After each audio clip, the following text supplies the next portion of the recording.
Senator Ontiveros, Senator Lapid, Senator Legarda, Senator Marcos, Senator Padilla, Senator Pimentel, Senator Poe, Senator Revilla, Senator Tolentino, Senator Tulfo, Senator Villanueva, Senator Villar Cynthia, Senator Villar Mark, Senator Zubiri, the Senate President.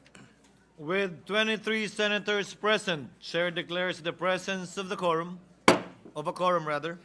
Majority Floor Leader.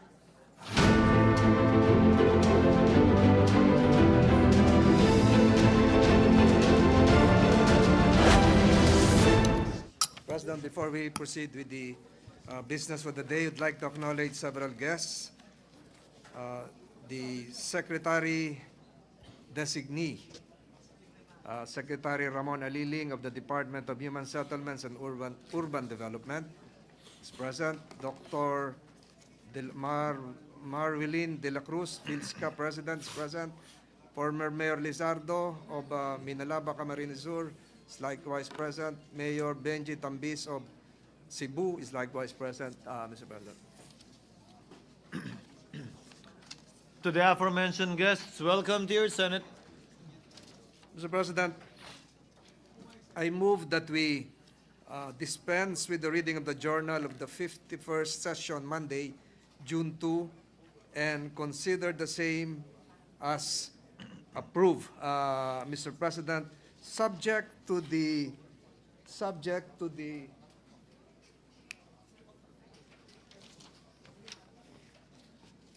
minor clerical amendment made by this representation pursuant to Section 104 of the Rules of the Senate. I so move, Mr. President. Any objection? Hearing none. Motion is approved. Mr. President, I move that we defer approval of the journal of the 53rd session Wednesday, June 4, 2025. Any objection? Hearing none. Motion is approved. Mr. President, several bills are for approval for third reading. Mr. President, we start with the Senate Bill number 2821, the Accelerated and Reformed Right-of-Way Bill. Mr. President, I move that we consider the same on third reading. The printed copies of all the of which were electronically distributed to the members last June 5 in compliance with the 3-day rule of the Constitution. I move that we consider on third reading Senate Bill 2821, the Accelerated and Reformed Right-of-Way Act. So move, Mr. President. Any objection? Hearing none, motion is approved. Secretary is directed to comply and to proceed to roll call vote. An act instituting reforms in the acquisition of right-of-way for infrastructure projects by the national government and by public service providers, amending for the purpose Republic Act number 10752, otherwise known as the Right-of-Way Act.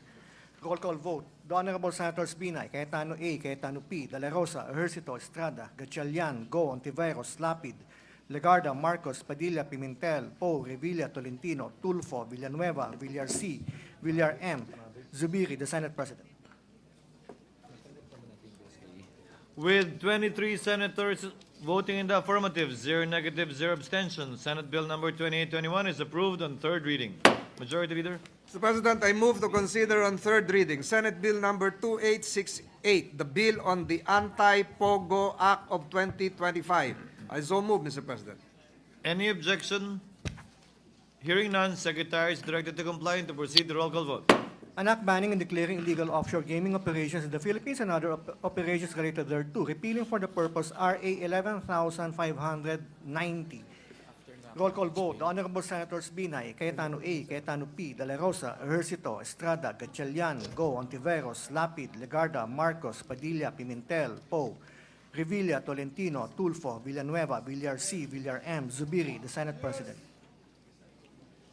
With 23 affirmative votes, 0 negative, 0 abstention, Senate Bill number 2868 is approved on third reading. Majority Leader. Mr. President, I move to consider on third reading Senate Bill number 2982, the bill on the Judiciary Fiscal Autonomy Act. I so move, Mr. President. Any objection? Hearing none, Secretary is directed to comply and to proceed to roll call vote. An act defining the scope and extent of fiscal autonomy of the judicial branch of the government and for other purposes. Roll call vote.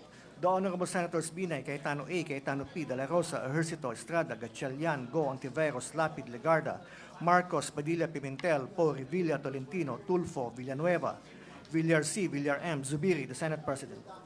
With 23 affirmative votes, 0 negative, 0 abstentions, Senate Bill number 2982 is approved on third reading.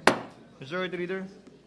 Mr. President, I move to consider on third reading Senate Bill number 2899, the bill on the Philippine National Nuclear Energy Safety Act. I so move, Mr. President. Any objection? Hearing none, motion is approved. Secretary is directed to comply and to proceed to roll call vote.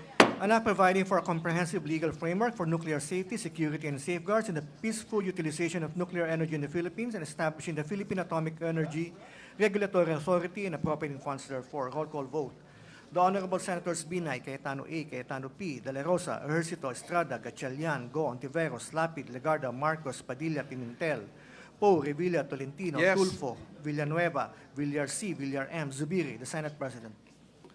With 23 affirmative votes, 0 negative, 0 abstention, Senate Bill number 2899 is approved on third reading.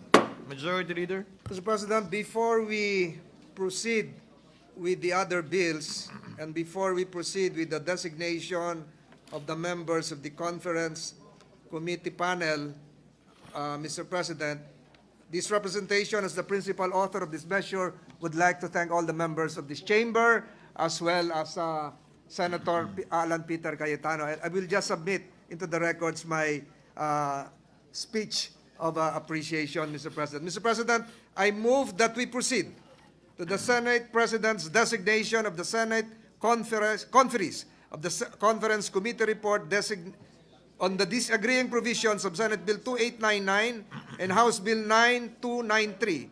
These are the bills on the Philippine Nuclear Energy Safety Act. I so move, Mr. President. Any objection? Hearing none, motion is approved. Following members are designated to comprise the Senate panel with respect to the disagreeing provisions in the Bicameral Conference Committee of Senate Bill number 2899 and House Bill number 9293 as follows.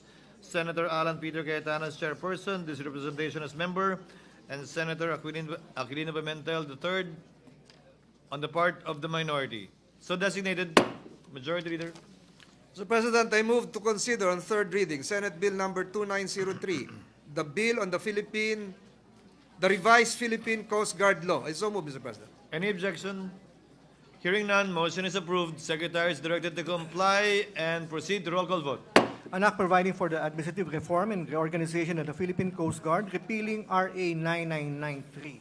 Roll call vote. The Honorable Senators Binay, Cayetano A, Cayetano P, De La Rosa, Ejercito, Estrada, Gatchalian, Go, Ontiveros, Lapid, Legarda, Marcos, Padilla, Pimentel, Poe, Revilla, Tolentino, Tulfo, Villanueva, Villar C, Villar M, Zubiri, the Senate President. With 22 affirmative votes, 0 negative, 0 abstentions, Senate Bill number 2903 is approved on third reading. Majority Leader.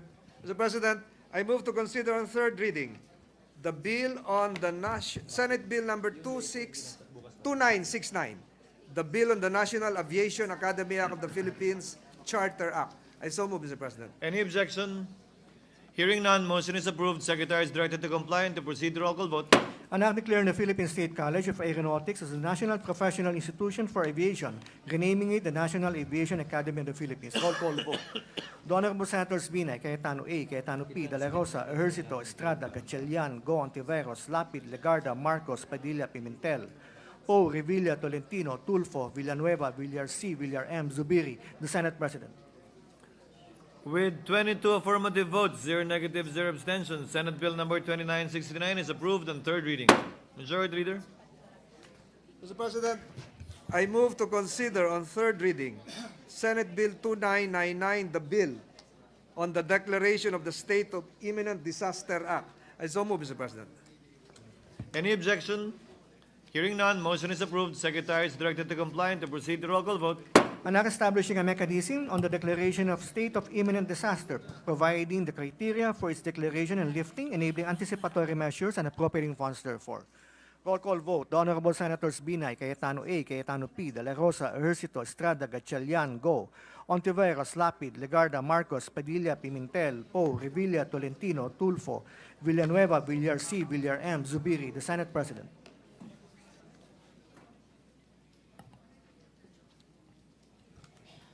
With 21 affirmative votes, 0 negative, 0 abstentions, Senate Bill number 2999 is approved on third reading. Majority Floor Leader.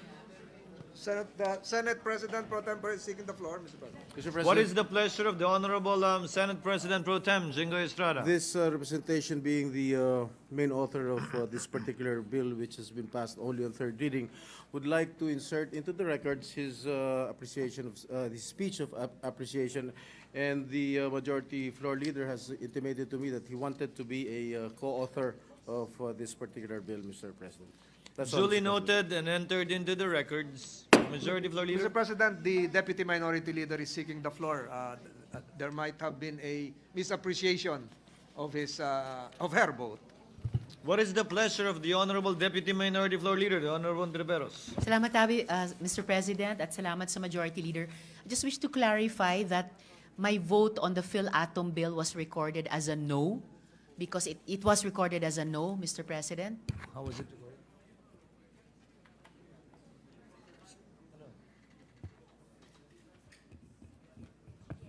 It was not so recorded, and we shall do the corresponding correction, Your Honor, based on your manifestation now. Thank you, Mr. President.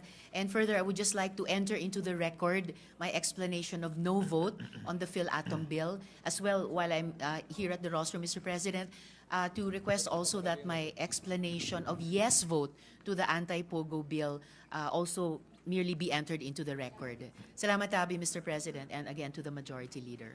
Given the manifestation of the Honorable Antiveros, let the record be corrected and to read that insofar as the Phil-Atom bill is concerned, 22 affirmative votes and 1 negative vote, subject to the insertion into the records of the explanation of vote of the Honorable Antiveros. So ordered. Thank you, Mr. President. Majority Leader. Mr. President, I move to consider on third reading Senate Bill number 2613.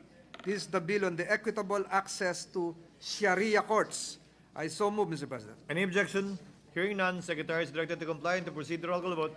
An act providing for equitable access to Sharia courts, amending RA 9997. Roll call vote. The Honorable Senators Binay, Cayetano A, Cayetano P, De La Rosa, Ejercito, Estrada, Gatchalian, Go, Ontiveros, Lapid, Legarda, Marcos, Padilla, Pimentel, Poe, Revilla, Tolentino, Tulfo, Villanueva, Villar C, Villar M, Zubiri, the Senate President. With 21 affirmative votes, 0 negative, 0 abstentions, Senate Bill number 2613 is approved on third reading. Majority Leader. Mr. President, I move to consider on third reading Senate Bill number 3000. This is the bill on the career progression system for public school teachers and school leaders. So move, Mr. President. Any objection? Hearing none, motion is approved. Secretary is directed to comply and to proceed to roll call vote. An act institutionalizing the career progression system for public school teachers and school leaders and appropriating funds therefore. Roll call vote. The Honorable Senators Binay, Senator Cayetano A, Cayetano P, De La Rosa, Ejercito, Estrada, Gatchalian, Go, Ontiveros, Lapid, Legarda, Marcos, Padilla, Pimentel, Poe, Revilla, Tolentino, Tulfo, Villanueva, Villar C, Villar M, Zubiri, the Senate President. With 21 affirmative votes, 0 negative, 0 abstentions, Senate Bill number 3000 is approved on third reading. Majority Leader. Mr. President, I move to consider on third reading House Bill number 10535. This is the bill on the amendments to the National Internal Revenue Code in relation to denatured alcohol. I so move, Mr. President. Any objection? Hearing none, motion is approved. Senate Secretary is directed to comply and to proceed to roll call vote. An act amending sections 134 and 168 of the National Internal Revenue Code of 1997 as amended. Roll call vote. The Honorable Senators Binay, Cayetano A, Cayetano P, De La Rosa, Ejercito, Estrada, Gatchalian, Go, Ontiveros, Lapid, Legarda, Marcos, Padilla, Pimentel, Poe, Revilla, Tolentino, Yes. Tulfo, Villanueva, Villar C, Villar M, Zubiri, the Senate President. With 21 affirmative votes, 0 negative, 0 abstention, House Bill number 10535 is approved on third reading. Majority Floor Leader. Mr. President, I move to consider on third reading House Bill number 7500. This is the bill on the establishment of aquaculture feed mill plant in Panay, Capiz. So move, Mr. President. Any objection?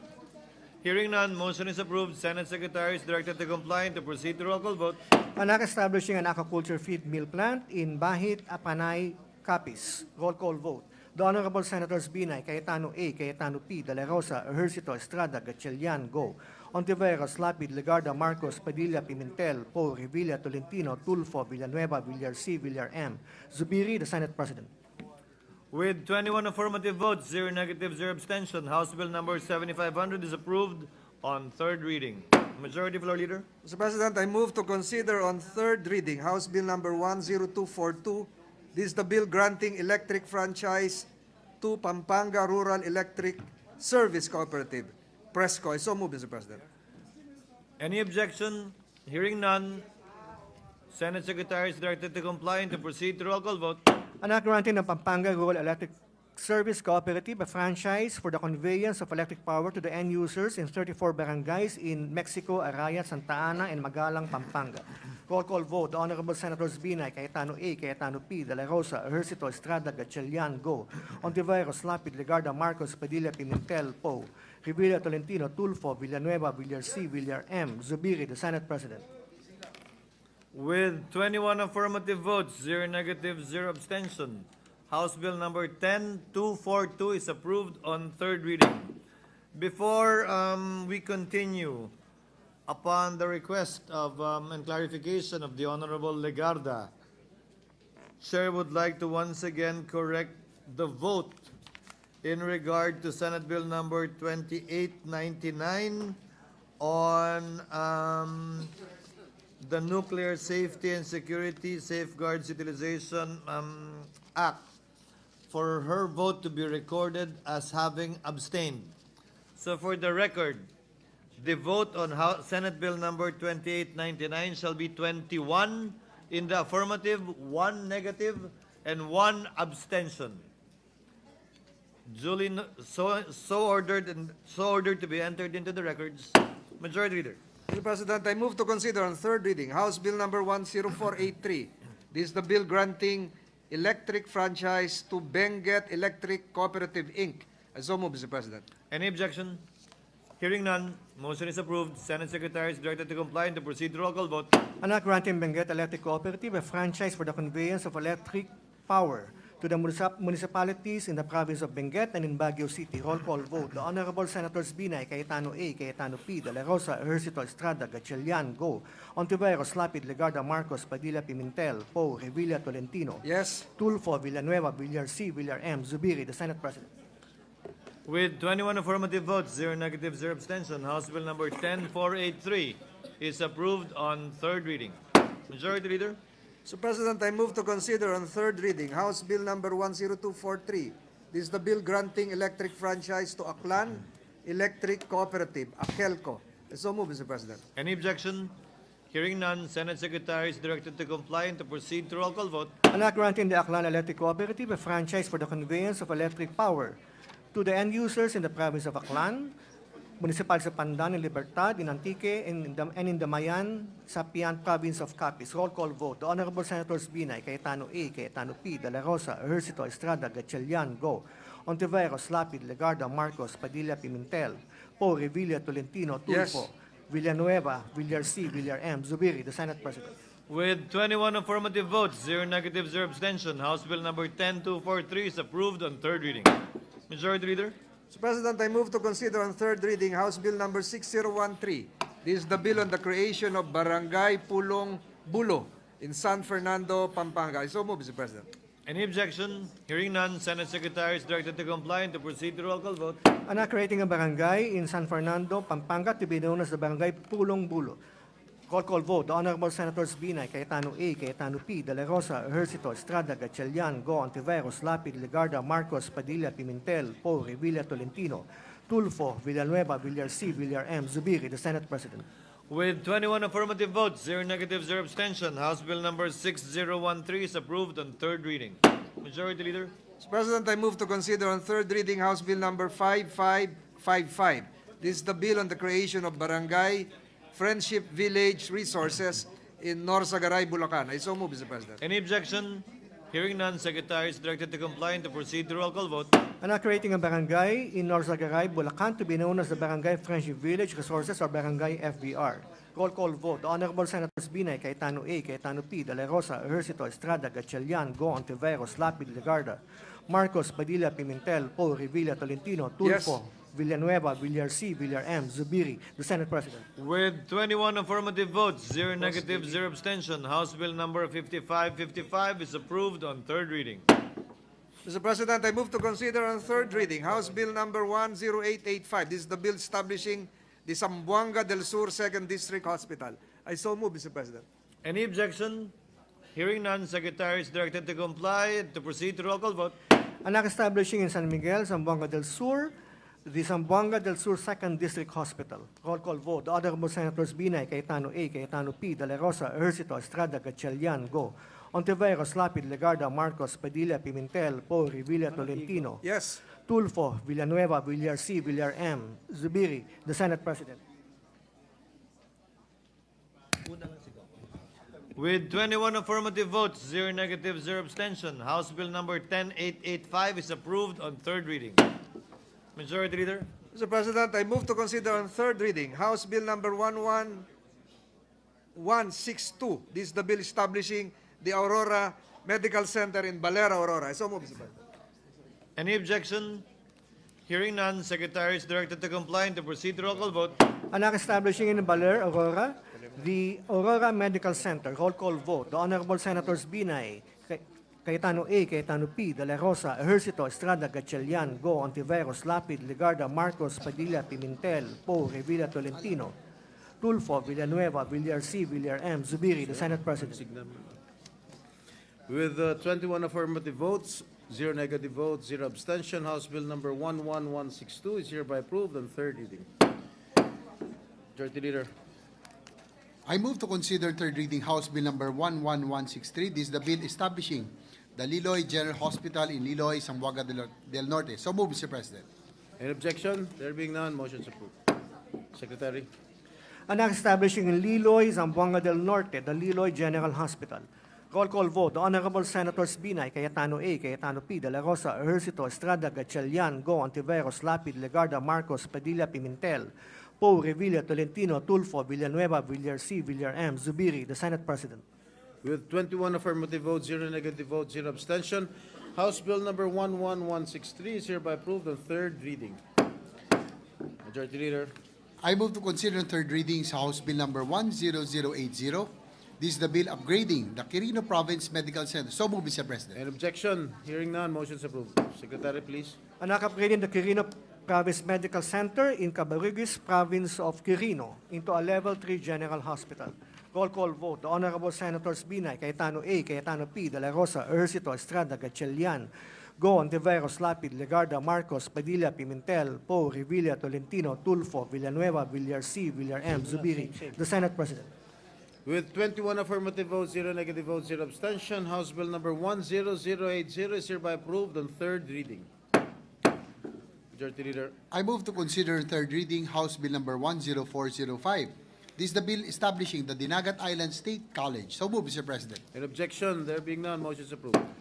Anak establishing a state college in the Lone District of the Province of Dinagat Islands. Roll call vote. The Honorable Senators Binay, Cayetano A, Cayetano P, De La Rosa, Ejercito, Estrada, Gatchalian, Go, Ontiveros, Lapid, Legarda, Marcos, Padilla, Pimentel, Poe, Revilla, Tolentino, Tulfo, Villanueva, Villar C, Villar M, Zubiri, the Senate President. With 21 affirmative votes, 0 negative votes, 0 abstention, House Bill number 10405 is hereby approved on third reading.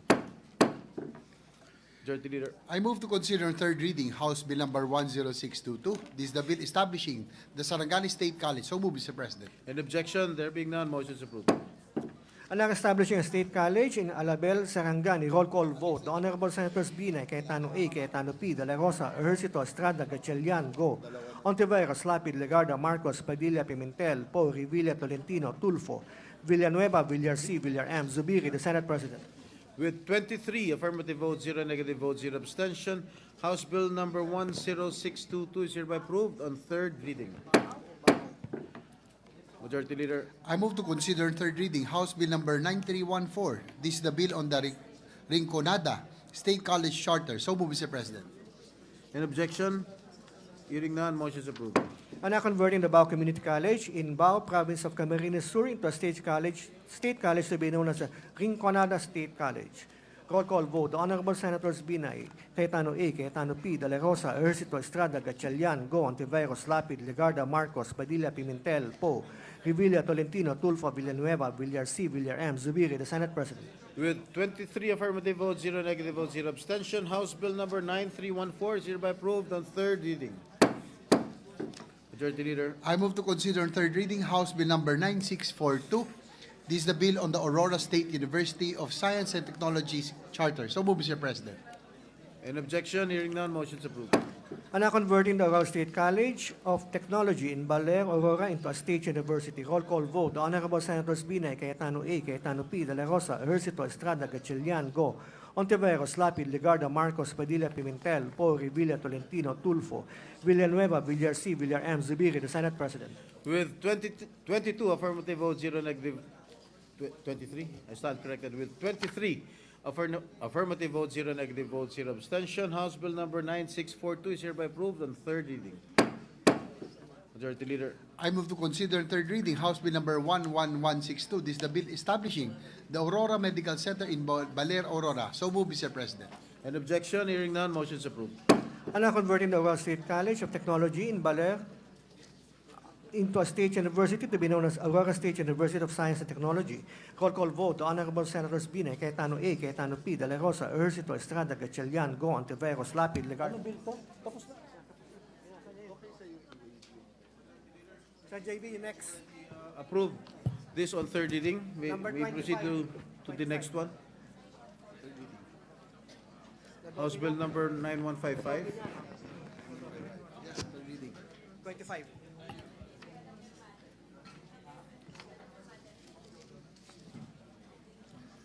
I move to consider on third reading House Bill number 9155. This is the bill on the renewal of franchise of PEC Broadcasting Corporation. So move, Mr. President. An objection? There being none, motion is approved. And now renewing for another 25 years the franchise granted to PEC Broadcasting Corporation under RA 8685. Roll call vote. The Honorable Senators Binay, Cayetano A, Cayetano P, De La Rosa, Ejercito, Estrada, Gatchalian, Go, Ontiveros, Lapid, Legarda, Marcos, Padilla, Pimentel, Poe, Revilla, Tolentino, Tulfo, Villanueva, Villar C, Villar M, Zubiri, the Senate President. With 23 affirmative votes, 0 negative votes, 0 abstention, House Bill number 9155 is hereby approved on third reading. Majority Leader. I move to consider third reading House Bill number 10698. This is the bill granting electric franchise to Camarines Sur 4 Electric Cooperative Incorporated or Casureco 4. So move, Mr. President. An objection? There being none, motion is approved. And now granting the Camarines Sur 4 Electric Cooperative a franchise for the conveyance of electric power to the end users in the province of Camarines Sur. Roll call vote. The Honorable Senators Binay, Cayetano A, Cayetano P, De La Rosa, Ejercito, Estrada, Gatchalian, Go, Ontiveros, Lapid, Legarda, Marcos, Padilla, Pimentel, Poe, Revilla, Tolentino, Tulfo, Villanueva, Villar C, Villar M, Zubiri, the Senate President. With 23 affirmative votes, 0 negative votes, 0 abstention, House Bill number 10698 is hereby approved on third reading. Majority Leader. I move to consider in third reading House Bill number 11042. This is the bill granting electric franchise to First Laguna Electric Cooperative Incorporated or FLECO. So move, Mr. President. An objection? There being none, motion is approved. And now granting a franchise to First Laguna Electric Cooperative Inc., FLECO, for the conveyance of electric power to the end users in the province of Laguna. Roll call vote. The Honorable Senators Binay, Cayetano A, Cayetano P, De La Rosa, Ejercito, Estrada, Gatchalian, Go, Ontiveros, Lapid, Legarda, Marcos, Padilla, Pimentel, Poe, Revilla, Tolentino, Tulfo, Villanueva, Villar C, Villar M, Zubiri, the Senate President. With 23 affirmative votes, 0 negative votes, 0 abstention, House Bill number 11042 is hereby approved on third reading. Majority Leader. I move to consider third reading House Bill number 11189. This is the bill on the Barangay Ayala Alabang in Muntinlupa. So move, Mr. President. An objection? There being none, motion is approved. And now renaming Barangay New Alabang Village in Muntinlupa as Barangay Ayala Alabang. Roll call vote. The Honorable Senator Binay, Cayetano A, Cayetano P, De La Rosa, Ejercito, Estrada, Gatchalian, Go, Ontiveros, Lapid, Legarda, Marcos, Padilla, Pimentel, Poe, Revilla, Tolentino, Tulfo, Villanueva, Villar C, Villar M, Zubiri, the Senate President. With 23 affirmative votes, 0 negative votes, 0 abstention, House Bill number 11189 is hereby approved on third reading. Majority Leader. I move to consider third reading House Bill number 4839. This is the bill declaring a special working holiday in Lapu-Lapu City, Cebu. So move, Mr. President. An objection? There being none, motion is approved. An act declaring June 17 of every year special working holiday in Lapu-Lapu, province of Cebu. Roll call vote. The Honorable Senators Binay, Cayetano A, Cayetano P, De La Rosa, Ejercito, Estrada, Gatchalian, Go, Ontiveros, Lapid, Legarda, Marcos, Padilla, Pimentel, Paul, Revilla, Tolentino, Tulfo, Villanueva, Villar C, Villar M, Zubiri, the Senate President. With 22 affirmative votes, 0 negative votes, 0 abstention, House Bill number 4839 is hereby approved on third reading. Majority Leader. I move to consider third reading House Bill number 9601, that this is the bill on Bataan High School for Sports Act. So move, Mr. President. An objection, there being none, motion is approved. An act establishing a high school for sports in Bagak, Bataan, to be known as the Bataan High School for Sports. Roll call vote. The Honorable Senators Binay, Cayetano A, Cayetano P, De La Rosa, Ejercito, Estrada, Gatchalian, Go, Ontiveros, Lapid, Legarda, Marcos, Padilla, Pimentel, Paul, Revilla, Tolentino, Tulfo, Villanueva, Villar C, Villar M, Zubiri, the Senate President. With 22 affirmative votes, 0 negative votes, 0 abstention, House Bill number 9601 is hereby approved on third reading. Majority Leader. I move to consider third reading House Bill number 9602. This is the bill on Baybay City High School for Sports Act. So move, Mr. President. An objection, there being none, motion is approved. An act establishing the Baybay City High School for Sports in Baybay, Leyte. Roll call vote. The Honorable Senators Binay, Cayetano A, Cayetano P, De La Rosa, Ejercito, Estrada, Gatchalian, Go, Ontiveros, Lapid, Legarda, Marcos, Padilla, Pimentel, Paul, Revilla, Tolentino, Tulfo, Villanueva, Villar C, Villar M, Zubiri, the Senate President.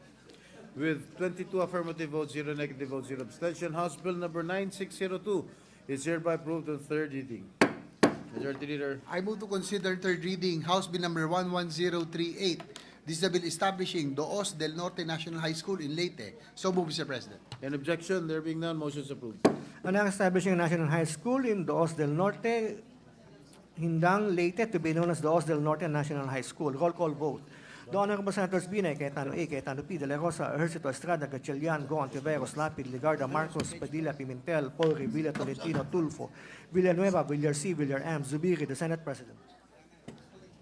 With 22 affirmative votes, 0 negative, 0 abstention, House Bill number 11038 is approved on third reading. Majority Floor Leader. I move to consider on third reading House Bill number 11185. This is the bill establishing the Tanay National High School in Tanay, Rizal. So move, Mr. President. Any objection? Hearing none, Secretary is directed to comply and to proceed to roll call vote. An act establishing a national science high school in Tanay, Rizal, to be known as the Tanay National Science High School. Roll call vote. The Honorable Senators Binay, Cayetano A, Cayetano P, De La Rosa, Ejercito, Estrada, Gatchalian, Go, Ontiveros, Lapid, Legarda, Marcos, Padilla, Pimentel, Paul, Revilla, Tolentino, Tulfo, Villanueva, Villar C, Villar M, Zubiri, the Senate President. With 22 affirmative votes, 0 negative, 0 abstention, House Bill number 11185 is approved on third reading. Majority Leader. I move to consider third reading House Bill number 11167. This is the bill on the Alegria Integrated School in Barcelona, Sorsogon. So move, Mr. President. Any objection? Hearing none, motion is approved. Secretary is directed to comply and to proceed to roll call vote. An act converting the Alegria Elementary School in Alegria, Barcelona, Sorsogon into an integrated school to be known as Alegria Integrated School. Roll call vote. The Honorable Senators Binay, Cayetano A, Cayetano P, De La Rosa, Ejercito, Estrada, Gatchalian, Go, Ontiveros, Lapid, Legarda, Marcos, Padilla, Pimentel, Po, Revilla, Tolentino, Tulfo, Villanueva, Villar C, Villar M, Zubiri, the Senate President. With 22 affirmative votes, 0 negative, 0 abstention, House Bill number 11167 is approved on third reading. Majority Floor Leader. I move to consider third reading House Bill number 11351. This is the bill on the Patag Integrated School in Irosin, Sorsogon. So move, Mr. President. Any objection? Hearing none, motion is approved. Secretary is directed to comply and to proceed to roll call vote. An act converting the Patag Elementary School in Patag, Irosin, province of Sorsogon into an integrated school to be known as the Patag Integrated School. Roll call vote. The Honorable Senators Binay, Cayetano A, Cayetano P, De La Rosa, Ejercito, Estrada, Gatchalian, Go, Ontiveros, Lapid, Legarda, Marcos, Padilla, Pimentel, Paul, Revilla, Tolentino, Tulfo, Villanueva, Villar C, Villar M, Zubiri, the Senate President. With 22 affirmative votes, 0 negative, 0 abstention, House Bill number 11351 is approved on third reading. Majority Floor Leader. Mr. President, I move to approve on third reading House Bill number 11299. This is the bill recognizing the Singapore School of Cebu as an educational institution. I so move, Mr. President. Any objection? Hearing none, motion is approved. Secretary is directed to comply and to proceed to roll call vote. An act recognizing Singapore School Cebu as an educational institution of international character and granting certain prerogatives conducive to its development and growth. Roll call vote. The Honorable Senator Binay, Cayetano A, Cayetano P, De La Rosa, Ejercito, Estrada, Gatchalian, Go, Ontiveros, Lapid, Legarda, Marcos, Padilla, Pimentel, Poe, Revilla, Tolentino, Tulfo, Villanueva, Villar C, Villar M, Zubiri, the Senate President. With 22 affirmative votes, 0 negative, 0 abstention, House Bill number 11299 is approved on third reading. Mr. President, I move to consider on third reading House Bill number 11300. This is the bill recognizing the Singapore School Clerk as an educational institution. I so move, Mr. President. Any objection? Hearing none, Senate Secretary is directed to comply and to proceed to roll call vote. The act recognizes Singapore School Clerk as an educational institution of international character and granting certain prerogatives conducive to its development and growth. Roll call vote. The Honorable Senators Binay, Cayetano A, Cayetano P, De La Rosa, Ejercito, Estrada, Gatchalian, Go, Ontiveros, Lapid, Legarda, Marcos, Padilla, Pimentel, Poe, Revilla, Tolentino, Tulfo, Villanueva, Villar C, Villar M, Zubiri, the Senate President. With 22 affirmative votes, 0 negative, 0 abstention, House Bill number 11300 is approved on third reading. Majority Floor Leader. Mr. President, I move to consider on third reading House Bill number 11301. This is the bill recognizing the Singapore School Manila as an educational institution. I so move, Mr. President. Any objection? Hearing none, motion is approved. Secretary is directed to comply and to proceed to roll call vote. An act recognizes Singapore School Manila as an educational institution of international character and granting certain prerogatives conducive to its development and growth. Roll call vote. The Honorable Senators Binay, Cayetano A, Cayetano P, De La Rosa, Ejercito, Estrada, Gatchalian, Go, Ontiveros, Lapid, Legarda, Marcos, Padilla, Pimentel, Poe, Revilla, Tolentino, Tulfo, Villanueva, Villar C, Villar M, Zubiri, the Senate President. With 22 affirmative votes, 0 negative, 0 abstention, House Bill number 11301 is approved on third reading. And finally, Majority Floor Leader. Finally, Mr. President, I move to consider on third reading House Bill number 11302. This is the bill recognizing the Singapore School Manila Green Campus as an educational institution. I so move, Mr. President. Any objection? Hearing none, motion is approved. Senate Secretary is directed to comply and to proceed with roll call vote. An act recognizes Singapore School Manila Green Campus as an educational institution of international character and granting certain prerogatives conducive to its development and growth. Roll call vote. The Honorable Senators Binay, Cayetano A, Cayetano P, De La Rosa, Ejercito, Estrada, Gatchalian, Go, Ontiveros, Lapid, Legarda, Marcos, Padilla, Pimentel, Poe, Revilla, Tolentino, Tulfo, Villanueva, Villar C, Villar M, Zubiri, the Senate President. With 22 affirmative votes, 0 negative, 0 abstention, House Bill number 11302 is approved on third reading. Mr. President, Majority Floor Leader. the good minority, the distinguished minority leader is urgently seeking the floor. I move that he be recognized. What is the pleasure of the Honorable Minority Floor Leader, the Honorable Aquilino Pimentel? Thank you, Mr. President. I rise today on a question of privilege. That's why I'm asking for the understanding of our colleagues that their explanation I of yield, rules Mr. President, to the minority leader. Thank you. May be heard later, Mr. President. Under The Section The gentleman may proceed. Under Section 107 of the Rules of the Senate, Section 107, questions of privilege are those affecting the rights, privileges, reputation, conduct, decorum, and dignity of the Senate or of its members, as well as the integrity of its proceedings. Because of the impeachment case against the Vice President, the Senate itself is now on trial. The reputation and dignity of this institution we hold so dear, painstakingly built up by the many senators who have served before us, together with our own efforts, are now being attacked online and in the real world out there. Outside our own gates this morning, there was a demonstration involving a substantial number of our constituents. The root cause of this is the apprehension of our people, based on recent pronouncements and developments, that there will be no impeachment trial against Vice President Sara Duterte. Respected academic institutions and other organizations have spoken with one voice. We call on the Senate of the Philippines to comply with its constitutional duty to forthwith proceed with the impeachment trial of Vice President Sara Z. Duterte. These are the UP College of Law faculty, the Philippine Political Science Association, the San Beda University Graduate School of Law, the Ateneo School of Government, De La Salle University, University of Santo Tomas, and Adamson University, among others. I am submitting copies of their statements to the Secretariat to form part of the records of the Senate.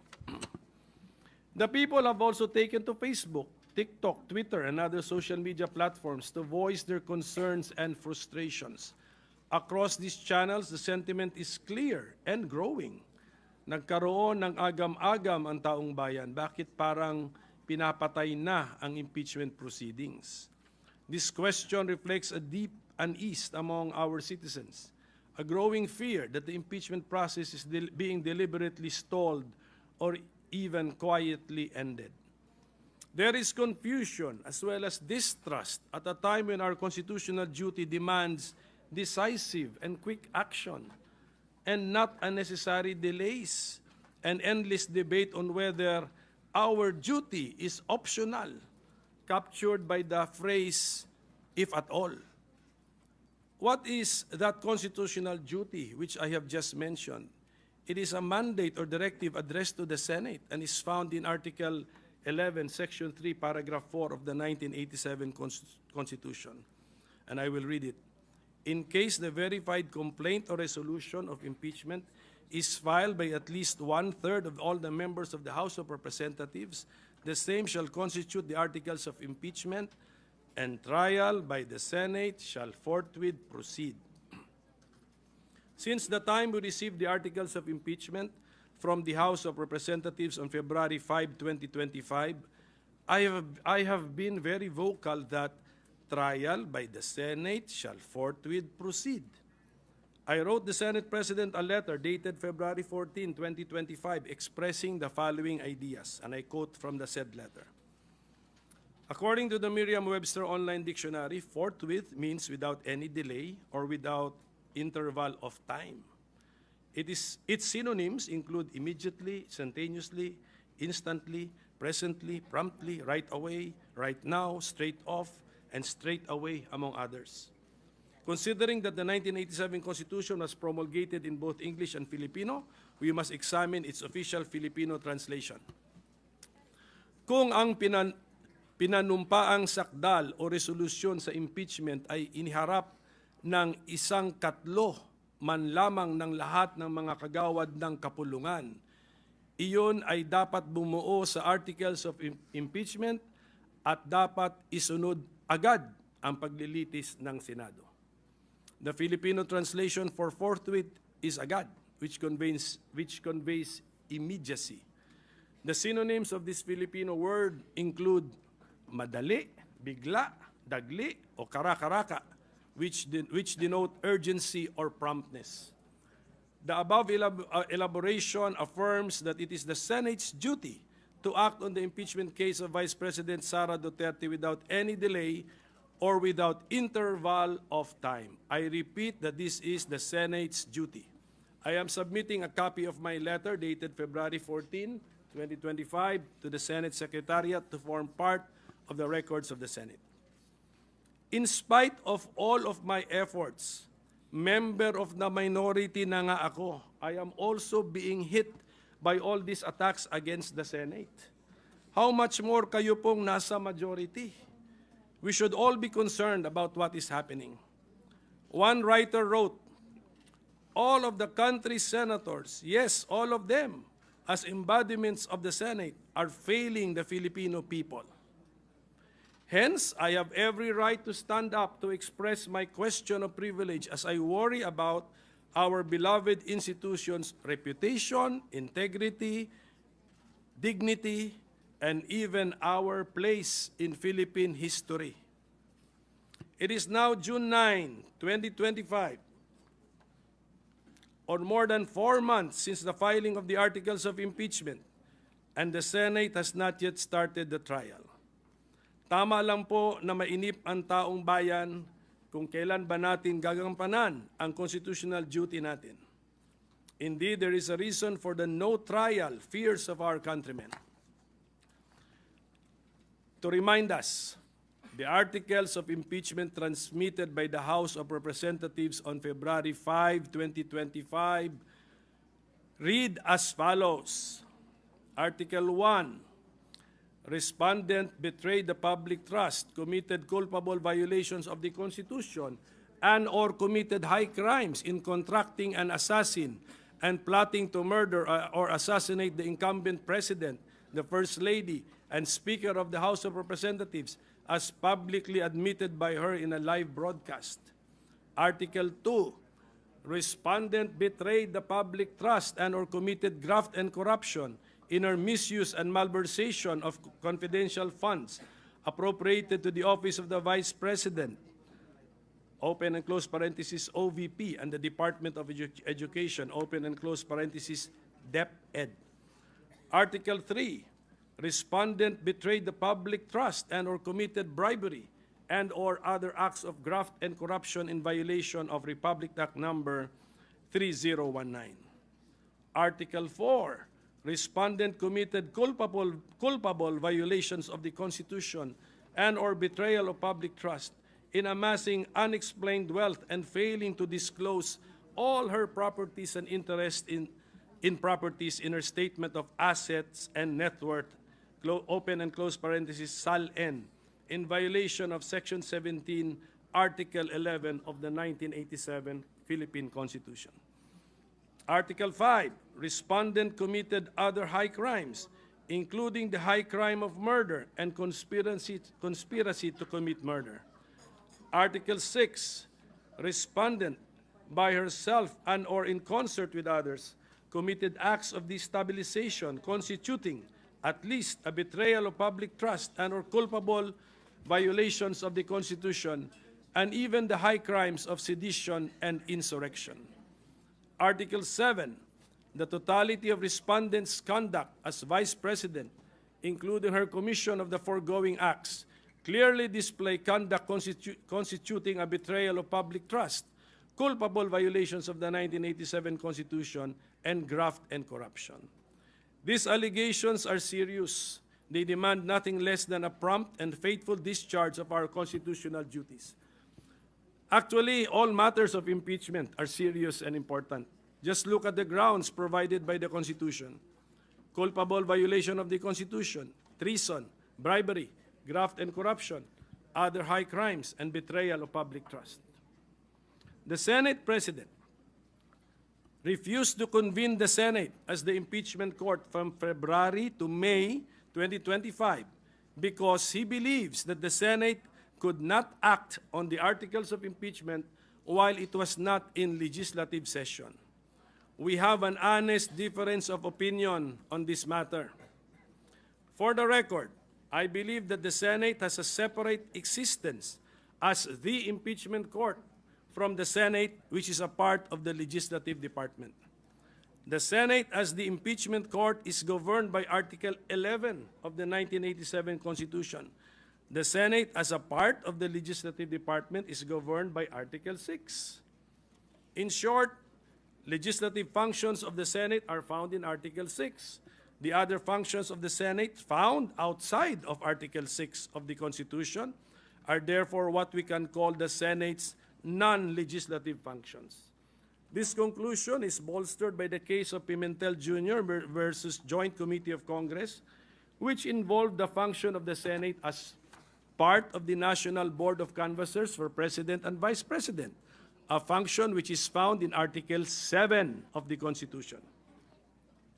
The Supreme Court ruled in this case that the legislative functions of the 12th Congress may have come to a close upon the final adjournment of its regular sessions on June 11, 2004, but this does not affect its non-legislative functions. What is more important to me is the entry in the judgment which states as follows: in sum, despite the adjournment sine die of Congress, there is no legal impediment to the Joint Committee completing the tasks assigned to it and transmitting its report for the approval of the joint public session of both houses of Congress, which may reconvene without need of call by the President to a special session. I want to focus on the phrase, without need of call. There shall be no need of a call because the Constitution itself recognizes Congress's existence as the National Board of Canvassers for the presidential and vice presidential elections and mandates the holding of a joint public session. So in short, In short, the source of the existence of the body and the authority and power to carry out its function and duty is the Constitution itself. It is therefore undeniable that the Senate has duties and functions that are not legislative in nature. As an additional argument, still on this honest difference of opinion, let us look at Article 6, Section 19 of the Constitution. Meron naman yung copy ng rules natin dyan ng Constitution. This section talks about two bodies of which Congress, including the Senate, is a member of: the electoral tribunals and the Commission on Appointments. There is a sentence here in that section that the Commission on Appointments shall meet only while the Congress is in session. Meaning to say that if the sentence were not in the Constitution, then the Commission on Appointments can meet even while the Congress is not in session. The electoral tribunals can therefore meet even when the Congress is not in session, because there is no such sentence applicable to the electoral tribunals. Unlike the provisions concerning the Commission on Appointments, there is no similar constitutional limitation found in Article 11 on when the Senate as the impeachment court can convene, meet, or hold sessions in order to perform its functions. Ulitin ko, wala pong sinasabi na ang Senado as the impeachment court shall meet only while the Congress is in session. Wala. Wala po yan.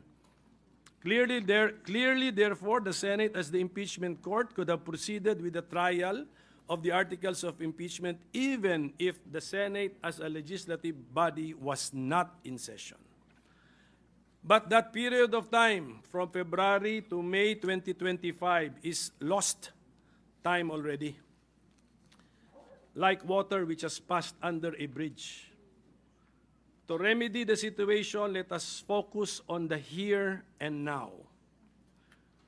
Per the proposed calendar of the impeachment trial, attached as Annex A to the letter of the Senate President addressed to all senators dated February 24, 2025, we were supposed to have allowed the panel of prosecutors to present the articles of impeachment on June 2, 2025 at 3 p.m. and to have convened the Senate as the impeachment court on June 3 at 9 a.m. I am also submitting a copy of the letter of the Senate President dated February 24, 2025 with its Annex A to the Secretariat to form a part of the records of the Senate. It is stated in the said Annex A that the Senate hopes to adhere to the foregoing schedule, and considering that both the prosecution and defense will have ample time to prepare for the proceedings, will not tolerate any dilatory motion or pleading.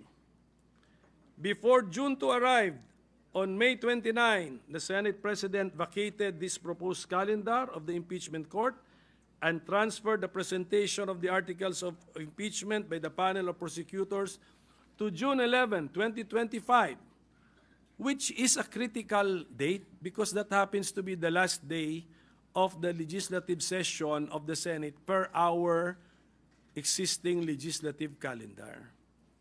Last Monday, June 2, 2025, when I asked the Senate President before the plenary on the American practice in impeachment proceedings regarding the appearance of the prosecutors from the House of Representatives, the Senate President answered me with, and I quote, "That in turn will now trigger, if at all, the convening of the impeachment court, where the regular processes would now be followed." Diyan po kami natakot, diyan sa qualifier na if at all. That inserted qualifier casts doubt on whether the Senate leadership will follow what is otherwise a clear constitutional command. It suggests that even after the articles of impeachment have been read and presented, the convening of the impeachment court might still be discretionary or optional. This use of the if at all phrase has not escaped the notice of our citizens. The situation is exacerbated by the pronouncement of the Senate President that, in the end, Senate plenary is supreme. Add to this the circulation of a resolution, although admittedly a draft, declaring the impeachment case de facto dismissed. Can we therefore blame law professors, lawyers groups, civil society groups, known legal personalities, and even ordinary citizens for raising the alarm of a no-trial scenario? So how do we and can we remedy the situation we are right now? The remedy is simple. As senators, we have taken an oath to support and defend the Constitution of the Philippines, that I will bear true faith and allegiance to the same. Let us follow what the Constitution says, most especially those provisions which are directed at the Senate. Sabi ng Konstitusyon, trial by the Senate shall forthwith proceed. There is no if, no unless, no when convenient. Indeed, the Senate has a constitutional duty to hold the trial of an impeachment complaint, especially when it has been filed by at least one-third of all the members of the House of Representatives, like in this case against the Vice President. Trial is the most fair course of action because the people need to know if their representatives acted properly and justly by hearing the evidence used by them in filing the impeachment case. And in the name of due process, we need to give the impeached officer the chance to defend himself or herself and clear his or her name. Klaruhin ko na ang pinag-uusapan natin dito ay kung ano ang constitutional duty ng Senado, hindi kung guilty or not guilty na ba ang impeached officer. Saka na ang hatol pagkatapos na ng trial. Ang importante ay mag-umpisa na ang trial proceedings kasi yan ang utos ng ating Constitution. Mr. President, my dear colleagues, any further delay not only undermines the explicit mandate of the Constitution and our rules, it risks eroding public trust in the Senate's capacity and capability to uphold the accountability of public officers and the rule of law. Not only do many believe that the Senate is heading to a no-trial scenario, worse, many have opined that simply by inaction or by merely refusing to convene as the impeachment court, the Senate seems to believe that it can effectively dismiss or defeat an impeachment complaint duly filed and transmitted by the House of Representatives. Under Rule 10 of the Senate's Rules of Procedure on Impeachment Trials, at the hour of the day appointed for the trial of an impeachment, the legislative business of the Senate, if there be any, shall be suspended so that the business of the trial can proceed. So in the light of all of this, and in accordance with our solemn duty under the Constitution, I most respectfully move, number one, that our legislative business be suspended. Number two, that we already convene as the impeachment court at this very moment. Number three, that the Senate President immediately take his oath as presiding officer of the impeachment court. Number four, that thereafter, the Senate President / presiding officer administer the oath or affirmation to all the members of the Senate now present. Number five, that the impeachment court then call the impeachment case against Vice President Sara Duterte and come up with a calendar for the trial thereof. Number six, that tomorrow, June 10, 2025, at 2 o'clock in the afternoon, the impeachment court case for the presentation and reading of the articles of impeachment by the panel of prosecutors of the House of Representatives. And number seven, that thereafter, the writ of summons be issued to the impeached officer. So I so move, Mr. President. What is the pleasure of the Honorable Ontiveros? Salamat Abi, Mr. President. I wish to second the motion of the Minority Leader through a manifestation. All the motions of the Minority Floor Leader? That is correct, Mr. President. Duly noted. May I deliver my manifestation seconding the motion of the Minority Leader, Mr. The lady may President? proceed.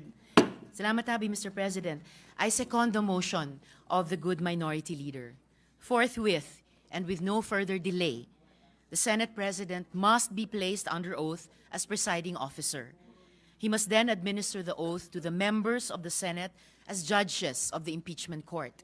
And most importantly, the articles of impeachment, which have long languished in limbo, must forthwith be presented to the body. First of all, the Constitution establishes with clarity the mandatory nature of impeachment, and this textual interpretation is supported by the framers. Article 11 on accountability of public officers, Section 3, subsection 4, states in no uncertain terms that once, quote, the verified complaint or resolution of impeachment is filed by at least 1/3 of all the members of the House, the same shall constitute the articles of impeachment, and trial by the Senate shall forthwith proceed, close quote. Hindi po mahirap intindihin ang utos sa sino mang tapat ang intensyong sundin ito. Ang paglilitis ay dapat agarang simulan nang walang pag-iwas o iba pang pagpapaliban. In fact, retired Justice Adolfo Azcuna, who wrote the procedural section that included the word forthwith, said that it meant, and I quote, immediately and without unreasonable delay, or in the national language official version, agad-agad, close quote. Sa kasong Chavez versus Judicial and Bar Council, GR number 202242, na dinesisyonan noong July 17, 2012, ipinaliwanag ng Korte Suprema na sa pag-interpreta ng saligang batas, dapat gamitin ang karaniwang kahulugan. Quote, it is a well-settled principle of constitutional construction that the language employed in the Constitution must be given their ordinary meaning. Close quote. Simple lang po ang dahilan.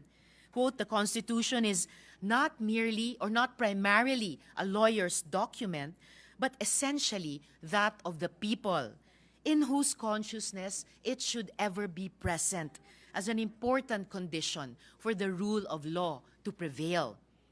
Wala pong pagdududa. The impeachment trial must begin immediately, agad-agad, walang pag-iimbot. Yan rin ang paninindigan ng mga mismong naging bahagi ng pagbuo ng ating konstitusyon, kasama sina Attorney Rene Sarmiento, Chairperson Christian Monsod, at ang nabanggit kong si retired Supreme Court Justice Azcuna. Kahit ang mga propesor at praktikante ng batas sang-ayon na dapat simulan ang paglilitis sa lalong madaling panahon.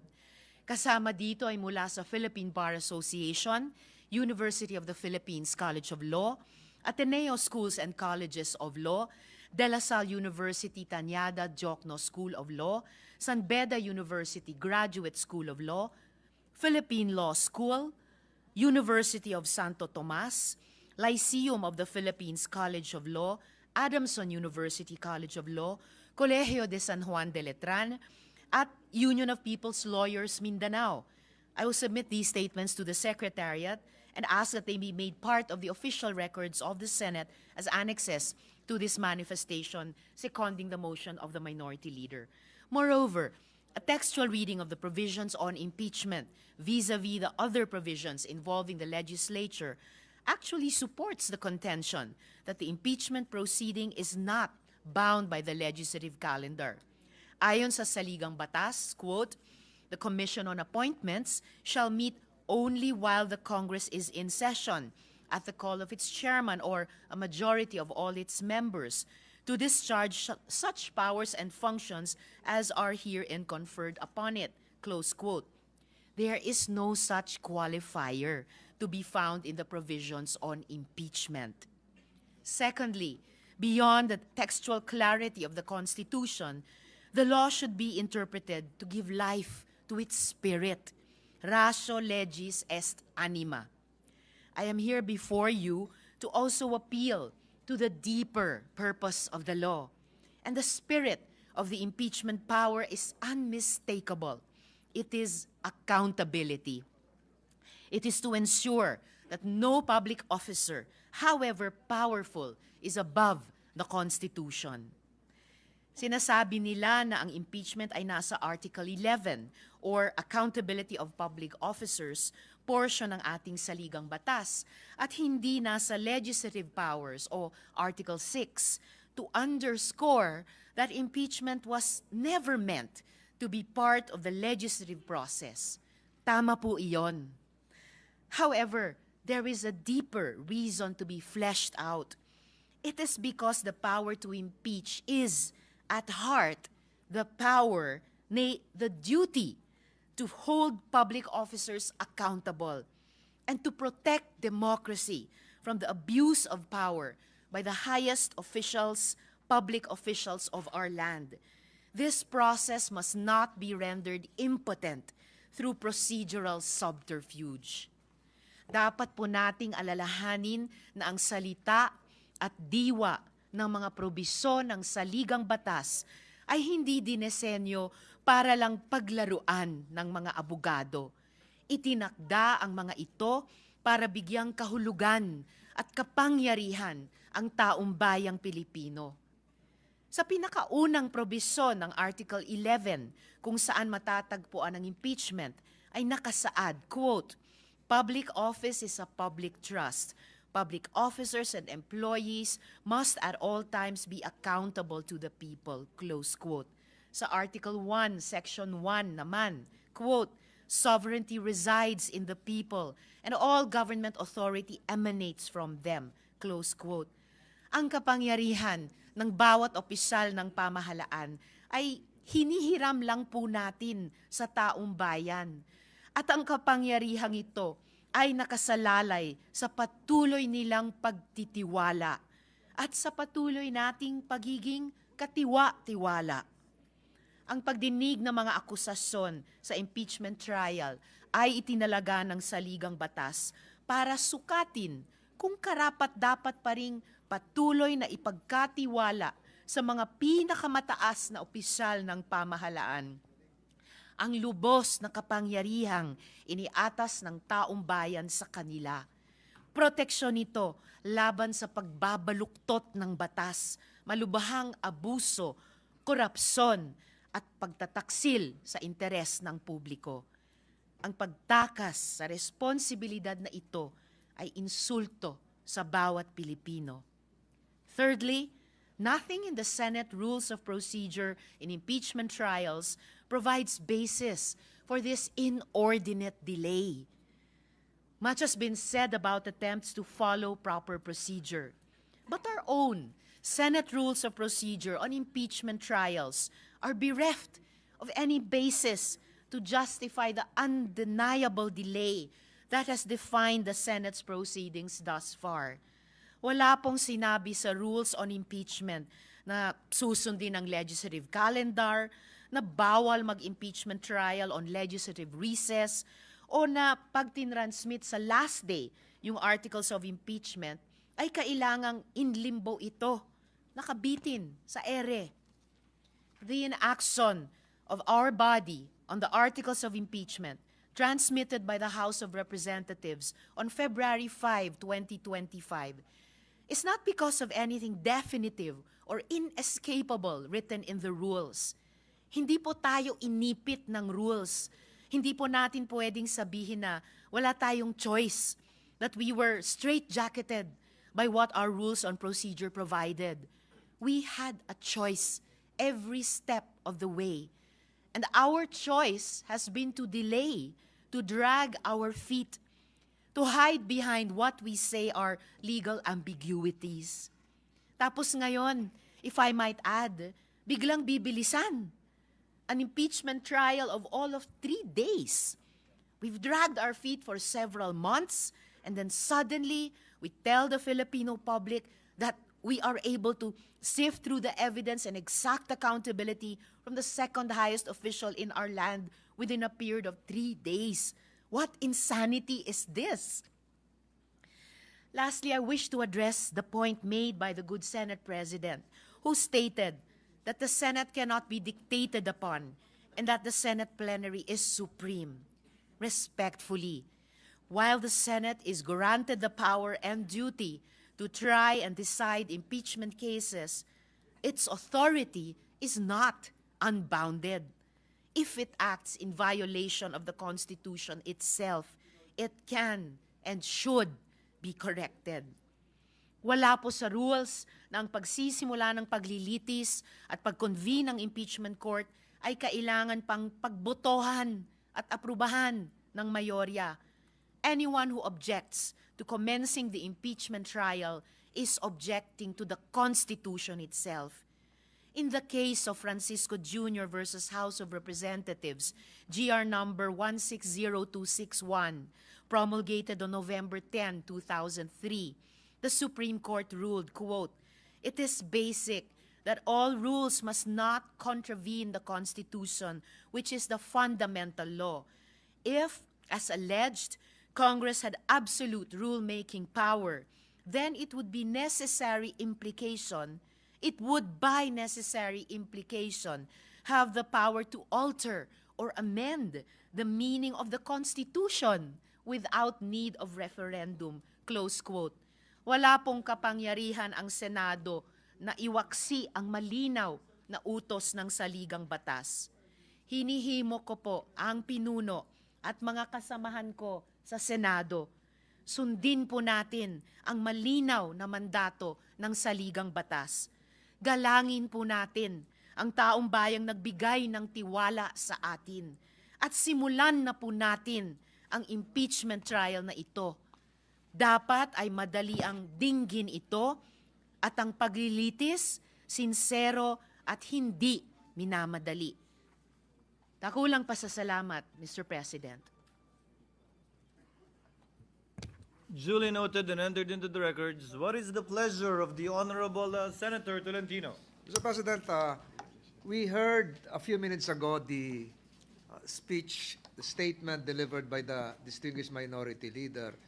And it would appear, Mr. President, that multiple motions were inserted calling for a ruling, not just from this body, but from the chair. As a point of information, Mr. President, may we know from the distinguished minority leader if he can just subdivide what is the main motion, what is the subsidiary motion, what is the incidental motion, because it appears now that this is confusing, Mr. President, especially on a matter of transcendental and constitutional importance, Mr. President.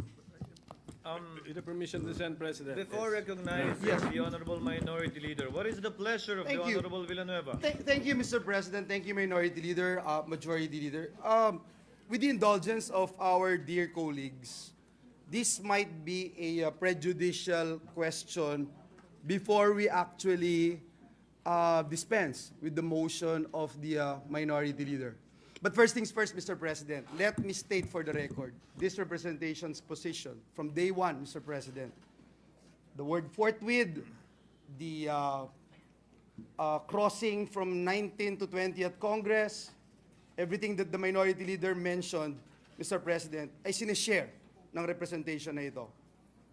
Kailangan mag-convene ang impeachment court, kailangan magsimula. Ngunit naniniwala din po ako, Mr. President, and since day one, when the Senate President made mention about the June 2 schedule, this representation did not oppose nor pose an objection in this August chamber, Mr. President. Because I believe what the Senate President is doing.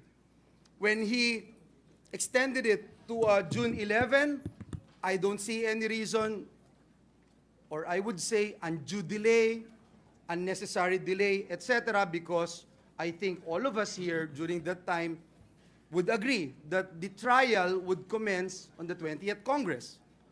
And having said that, Mr. President, let me just put into the records, Mr. President, our own rules, Mr. President, in the rules of impeachment, Rule 1, the Senate President must actually issue a notice, Mr. President, to the House of Representatives. And that's the reason why he wrote a letter in June 2 and then June 11, Mr. President.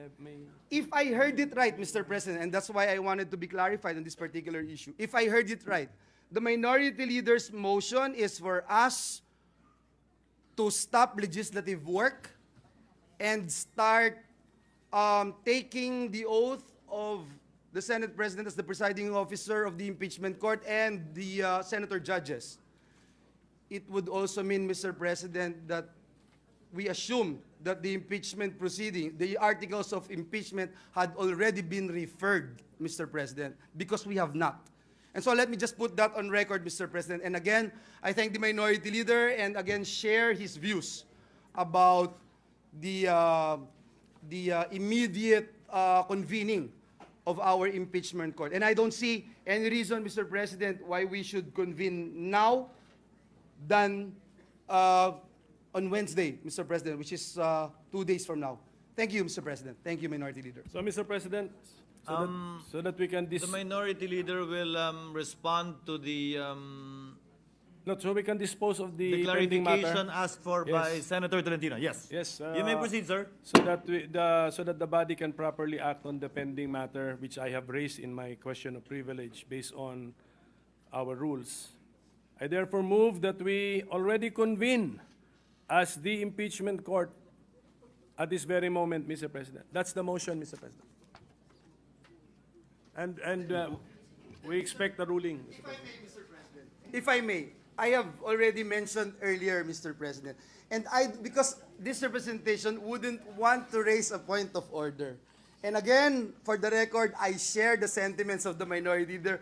We have the same position as to the convening of the impeachment court. We have the same position as to whether or not it will pass through the 19th to 20th Congress. It's the same, Mr. President. But again, I don't want to raise a point of order, Mr. President.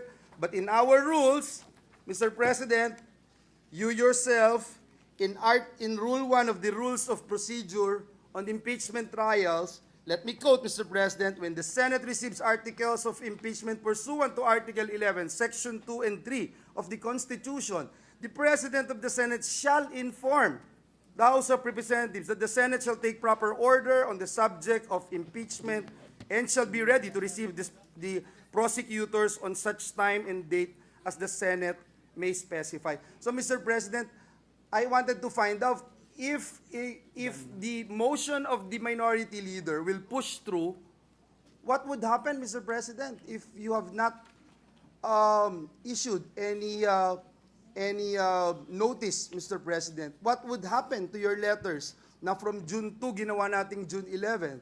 Does it also mean, Mr. President, na baliwala na po ito? So, that is just a procedural question, Mr. President. And again, let me put again on the record that I have the same position as the minority leader, that if we can convene as much as possible, Mr. President, the impeachment court, I would go for it, Mr. President. Thank you. Mr. President, there is Before no- Senator De La Rosa, the Honorable there Pimentel. is no basis to raise a point of order because no provision or section of our rules has been violated.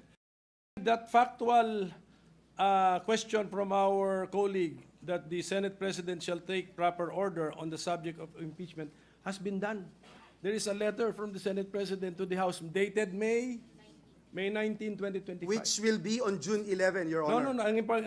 Hindi na po ito. Ang ibig sabihin lang po nito, itong ating Rule 1 ng ating Rules on Procedure on Impeachment Trials, sabihin lang ng Senate President sa House that the Senate has taken proper order of the subject of impeachment and we are ready to receive the prosecutors on such date and time that we will tell you.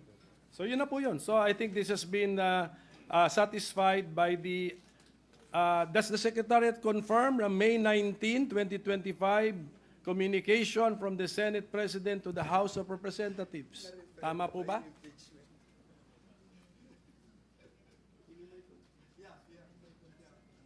But at the same time, na-refer na ba yung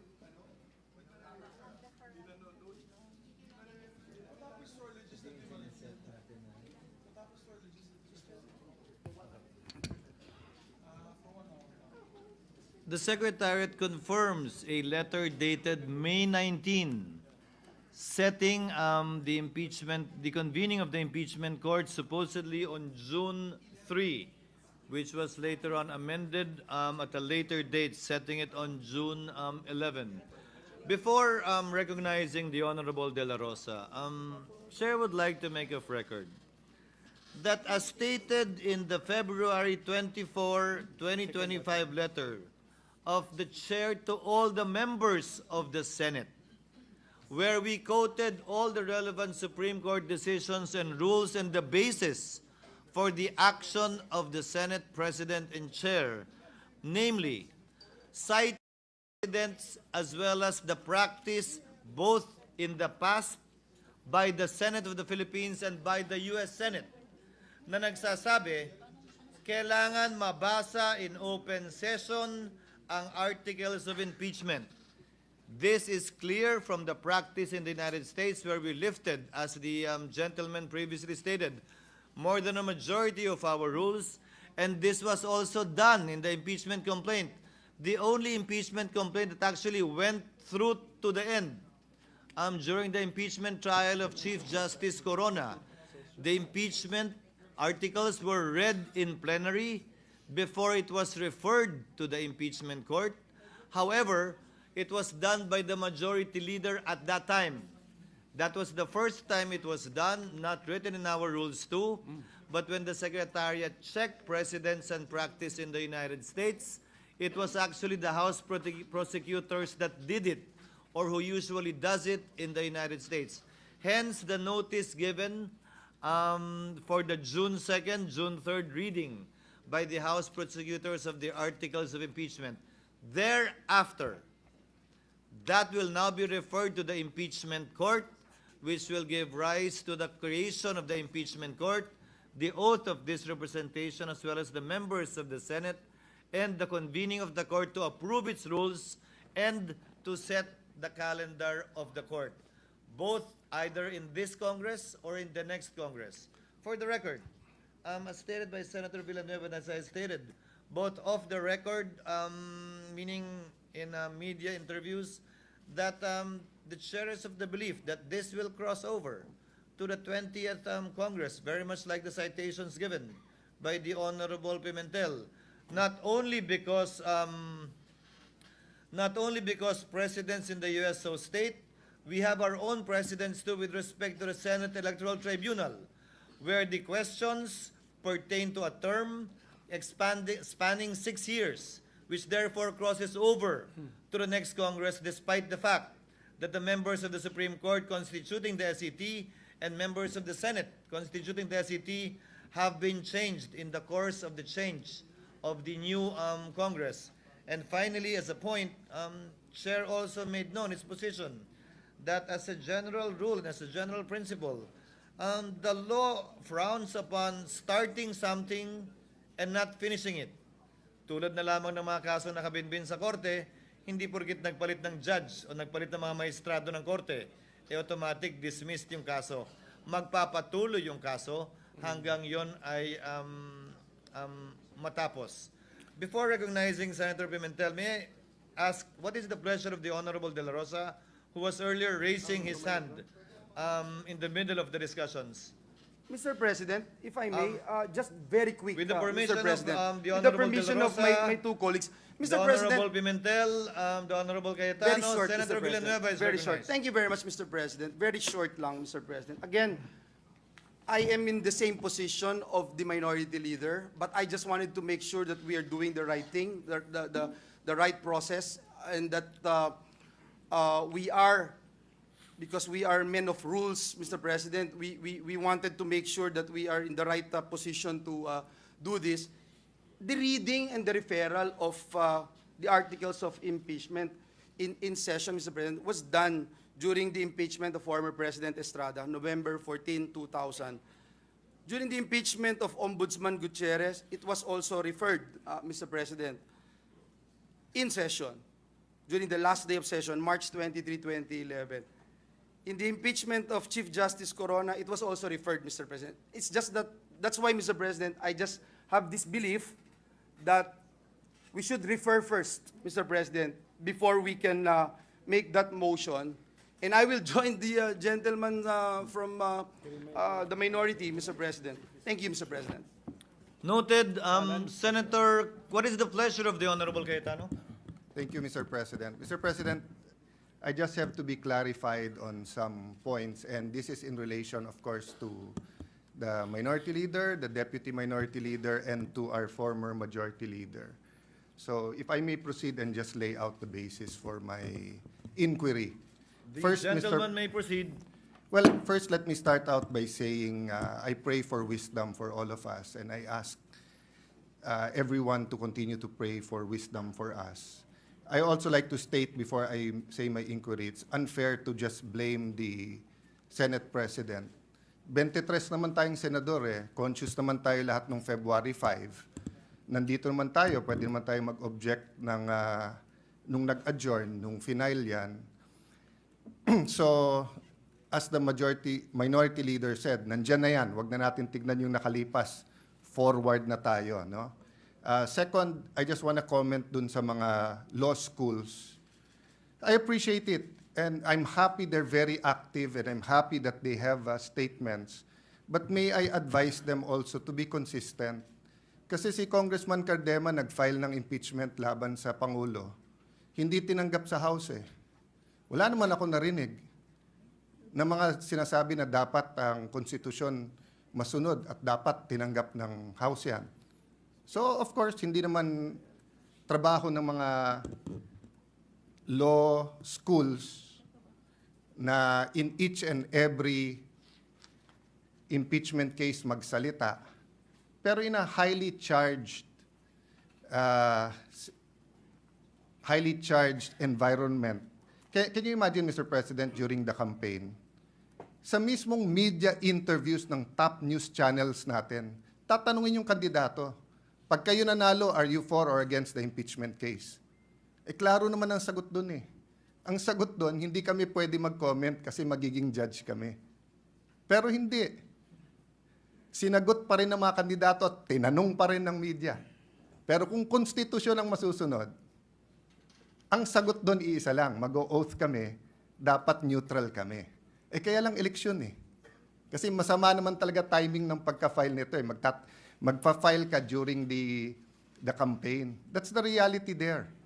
Kaya nga sa US, pagka-jury system, pwede mo i-sequester yung jury eh. Papayag ba tayo nung February na i-sequester tayong 23? Na ikukulong tayo at hindi tayo makikinig sa kahit anong media at i-determine natin ito? Maybe may papayag sa atin, meron hindi. But wag na tayo magsisihan. So I'll go to my question. So maybe that's why Shakespeare said, if you want justice, first kill all the lawyers. Diba? Eh kasi nga labanan ng mga abogado to, pero hindi ibig sabihin na wala silang mga personal na bias nila. Mahirap magsalita dito na insulto sa lahat ng Pilipino to, eto ang gusto ng taong bayan. Eh, ang daming lugar sa buong Pilipinas eh. Yung Duterte nanalo eh. Eh, ang kampanya nila, wag ituloy yung impeachment eh.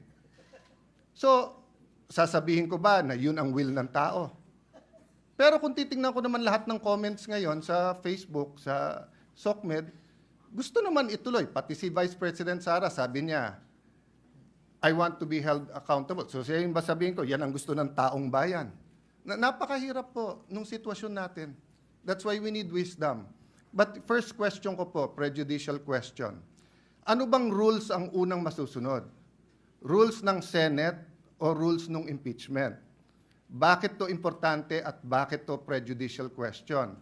Tinitignan ko po kaninang umaga yung comment, allegedly, hindi ko sure, wala naman nakalagay doon na siguradong totoo yun, but meron pong comment ang defense team ni Vice President Sara Duterte. Correct me if I'm wrong, Senator Bato, Senator Bongo, my good friend, my brother, Senator Robin, kasi hindi ko alam kung official yon. To paraphrase, ang sabi nila, hindi magandang mag-comment sila, but they'd like to reiterate na tingin nila labag sa konstitusyon yung impeachment complaint na to dahil ito'y pang-apat at lumalabag to sa isang complaint sa isang taon. Okay. Kung yun ang stand nila, sino po ang hihimay sa issue na yan? Ang plenary ba under the Senate rules? Or yung impeachment court under the impeachment rules? Bakit ko po ito sinasabi? Kung may pinadalang bill ngayon yung House of Representatives, halimbawa dyan sa 200 pesos, at second reading pa lang halimbawa siya, pag ni-refer natin sa Committee on Rules natin yan, Magbabaycam na ba kagad tayo o sasabihin natin, sandali lang, second reading pa lang sila, kailangan mo ng third reading pa lang. Ang sinasabi sa akin ni Senator Villanueva ngayon, pinadala lahat ng records except for the bill that they passed. So we cannot act on the 200 peso minimum wage, additional sa minimum wage. But that's my point, Mr. President. Sino po magde-decide? Tayo po ba as senators o tayo as senator judges? Kung nilabag ang konstitusyon doon. And doon naman ako sumasang-ayon sa mga law schools. Let's proceed. Let's look at it. But yun na nga ang question. Yung complaint ba is firm, legal, according to Constitution, or may constitutional infirmity ito? My last question is just a question of logic. Nag-move yung ating minority leader na to convene na as a impeachment court. Yung ating deputy, sabi niya, hindi na kailangan magbotohan. Eh, pag nag-move ka, may botohan. So, sino masusunod sa dalawa? Why do I say this? I'm saying it not because it's funny that one will move and then kailangang magbotohan and the other one will move na magbotohan. Eh, kung sabi niya, hindi kailangan ng botohan eh. I say this for a simple practical reality. When you say the Senate, it is composed of 24 or in this case, 23 senators. So pag sinabi mong gumalaw ang Senado, ibig sabihin po, either walang nag-object or may botohan at yung majority masusunod. I cannot say right now, like Senator Villanueva, that I'm 100% in agreement with Senator Coco and Senator Risa. I can tell you I'm in agreement with certain things they've said. For example, Mr. President, it's our constitutional duty, kailangan mag-proceed. We should have done it earlier. But again, I won't blame you, I won't blame them, I'll blame myself. I could have written you a letter. I could have said na February, mag-ano na tayo. But let me just explain that one point. Why didn't I write you a letter, Mr. President? Kasi pag Pangulo yung ini-impeach, every single day na nandyan, kung totoo ang allegation sa Presidente, we all suffer. The country suffers, our institution suffers, accountability suffers. Pero pag Vice President, especially ngayon, hindi naman siya binigyan ng ibang trabaho eh. Wala naman siya sa kabinete. Yes, I want accountability. Pero between today and Wednesday, I'd rather pass yung Konektadong Pinoy at saka yung e-government at lahat ng ibang bills na naka-pending dyan. So, Mr. President, may I end by reiterating the question. Do we follow first the rules of the Senate or do we go into the impeachment court? Sino magde-decide nung allegations ng defense na na-violate ang Constitution sa one impeachment per year? The second is just to continue my observation, Mr. President. I agree with many here. Wala tayong choice, forthwith. But I disagree na sa Tagalog, agad-agad ang forthwith. Ang forthwith, yung ibig sabihin nun sa Tagalog is yan na yung susunod, yan na yung gagawin mo. Oo, immediate yung agad-agad. Hindi ako expert sa linguistics, pero medyo hindi agad ang Tagalog ng forthwith. Yung immediately, yon agad yon or agad-agad, di ba? So, maya-maya, hindi, ibig sabihin ng forthwith, sang-ayon naman ako eh. Ang ibig sabihin ng forthwith, wala ka nang to quote dos por dos, susunod na. O yun ang ibig sabihin ng forthwith. Yung wala ka nang hihintayin, yun na. Kaya agree ako sa inyo na kailangan talakayin natin yung impeachment complaint. Pero gusto kong iklaro, sa tama o sa mali, botohan ang mangyayari sa atin. Hindi pwede pong bumoto yung 15 na hindi magko-convene yung impeachment. Tapos siyam kami o 8 tayong magpapakita doon na naka-robe. Kasi sinabi ng 15, hindi magko-convene eh. Anong pwedeng gawin? Pupunta ka ng Supreme Court, uutusan tayo ngayon ng Supreme Court. Yun ang legal system natin, Mr. President. So sana, tama desisyon natin para hindi na tayo maghintay na utusan pa tayo ng Supreme Court. Pero yung sabihin na walang botohan dito, I agree with the spirit nung sinasabi ni Senator Risa na dapat wala na. But the practical reality is that you have one senator who asked for a vote we have to vote and the majority will follow. But yun nga, Mr. President, reiterate ko lang yung tanong ko. So dito po sa one-year rule, sino po magde-decide niyan? Is it the Senate sitting as legislator, so rules muna ng Senate? Or is it the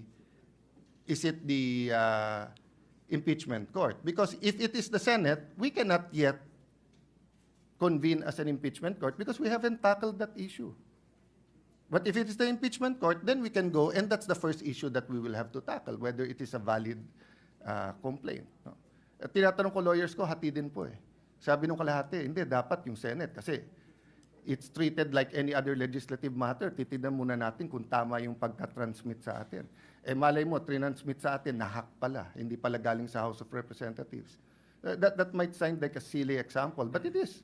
It is possible. That's why we have to look at it. Thank you, Mr. President. Before the chair responds, chair would like to afford the opportunity to the other members who would want to add to the discussion and the knowledge being imparted regarding the subject matter at hand. Mr. President, Senator De La Rosa is seeking the Senator floor. De La Rosa was earlier raising his hand but gave way to Senators Villanueva and Cayetano. What is the pleasure of the Honorable De La Rosa, sir? Thank you, Mr. President. Mr. President, according to Senator Cayetano, ito'y labanan ng mga abogado. Hindi po ako abogado, Mr. President, but I just would like to manifest my observation na to be fair to the Senate President, pag sinabi natin na you have an intention to delay the impeachment proceedings, I would like to state for the record, Mr. President, na 1 month ago pa, pinagawan muna kami ng robe, Mr. President. Kasi excited na tayo na sumuot ng robe para to form the impeachment court. To be fair with you, Mr. President, you've been preparing for that. And yung schedule natin na naka-schedule sa Wednesday, which is 11, if we give the ruling today, whether ano ba talagang gusto natin, today or Wednesday, I support you, Mr. President, kung anong gusto natin schedule. Sana mapag-usapan natin ngayon. Hindi ako abogado, pero ako ay isang Pilipino na gusto sana na hindi na tayo magkakagulo sa Pilipinas. Hindi tayo magkawatak-watak. At yung mga nagyayabang dyan, na sabi nila, gusto daw ng taong bayan, na ito ay talagang magkakaroon na kagad ng impeachment, taong bayan, ginagamit. I don't know kung sinong taong bayan yung sasabi nila. Because, alam ko, Mr. President, halos lahat ng tao ng Mindanao at ng Visayas, as I have observed during the campaign period, ang sabi sa atin is, Sir, ibubuto kita kung hindi ka magboto sa impeachment or hindi ka magboto sa conviction. Yun ang sinasabi ng taong bayan. Kaya please, do not use the term taong bayan palagi because taong bayan is hindi lang kayo. There are always two sides of the coin. Bakit ba? Wala bang value yung mga taong bayan na nagsasabi na ayaw namin ng impeachment? Gusto nila? Ang ibabalyo ng Senado ay yung mga tao lang na nagsasabi na forthwith kuno yung impeachment na yan. Ano, kalimutan na natin yung ibang tao na majority na nagsasabi na ayaw namin ng impeachment dahil panggugulo lang yan sa ating bansa. Lalo tayo nagiging divided. Lalo nasisira ang ating ekonomiya. Mga investors umaalis na dahil ang gulo ng Pilipinas. So yun lang po, Mr. President. I am 101% supporting you. What's your stand, Mr. President? Thank you, Mr. President. Noted and entered into the records. Senator Ontiveros, our Deputy Minority Floor Leader, is recognized. Salamat po, Mr. President. A comment on the second point of the good gentleman from Tagigan Pateros, because there's nothing funny or illogical in and between the motion of the minority leader and the seconding of this representation. The motion of the minority leader is to convene at this very moment. That is what is to be subjected to a vote. Now, instead of on Wednesday. To convene at all is not to be voted upon. Sa usaping yan, sundin lang natin ang konstitusyon. Salamat, Mr. President. Mr. President. Mr. President. With the indulgence of Senator Pimentel, Chair recognizes Senator Cayetano, thereafter Senator Pimentel, thereafter Senator Padilla. Senator Cayetano, you may proceed. Mr. President, I don't want to further the division or the debate, and I wasn't making fun of it. Ang sinasabi ko po, the reality is may tama't mali, may moral, immoral, may legal at illegal. Hopefully, dun tayo parati sa tama. Hopefully, ang legal, yun din ang moral. Ang problema in a collegial body, Senate, House, Commission on Appointments, we move as one based sa pagboboto. So it's just showing the irony that if the minority leader was moving that we've convened now, and the deputy minority leader was saying, you don't need a vote. But if you can vote whether it's now or Wednesday, then I can also argue, then I can also move na saka na.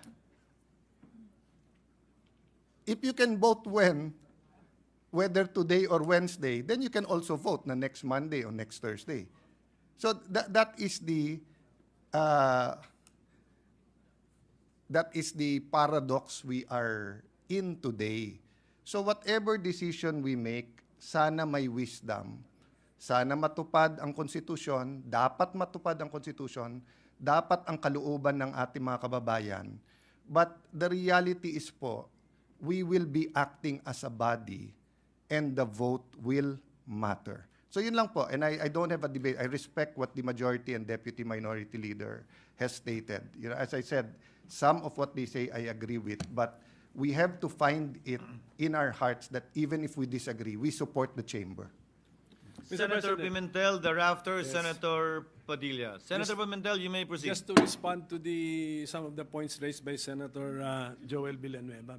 Yan, mahirap kung nasisingitan, Mr. President. Nalilimutan natin yung topic.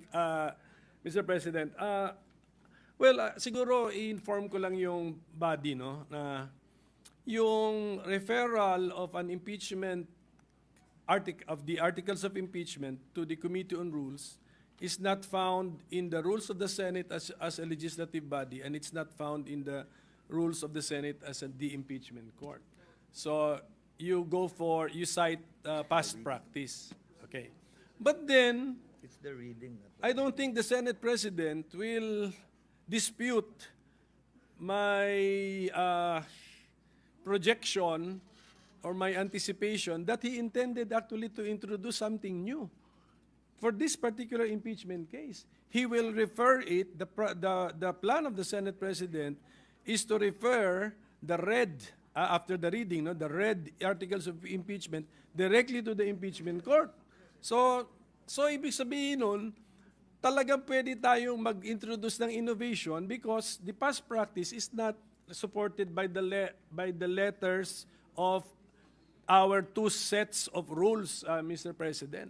So, ang aking point is, we can actually, the motion, actually, do not fear this motion because this motion will only take up little of our time. Ang gusto kong mangyari, hindi tuloy-tuloy ang ating, if we need to do some preliminary matters before the trial action, ang trial action meaning to say may witness a witness stand, mayroong direct examination, cross-examination, malayo pa yan, after pa yan pag-filing ng mga answer at saka ng reply. Pero ang aking point is, we can convene the impeachment court so that we can now take the Senate President as presiding officer can take his oath. He can administer our oath. The Senate as the impeachment court is convened or has been convened. We can call the case and then preliminarily talk about the trial calendar of the said case. We will know when we call the case, when we ask the clerk of court to call the case or cases, malalaman natin anong case load natin. And I believe isa lang ang ating case load. So we have to now come up with the trial calendar for that case. So that will be the effect of the motion, Mr. President, if it is carried. Na-advance yung Wednesday setting natin to today as far as the oath-taking requisites are concerned. We devote a little time to come up with the trial calendar. It can be a preliminary trial calendar.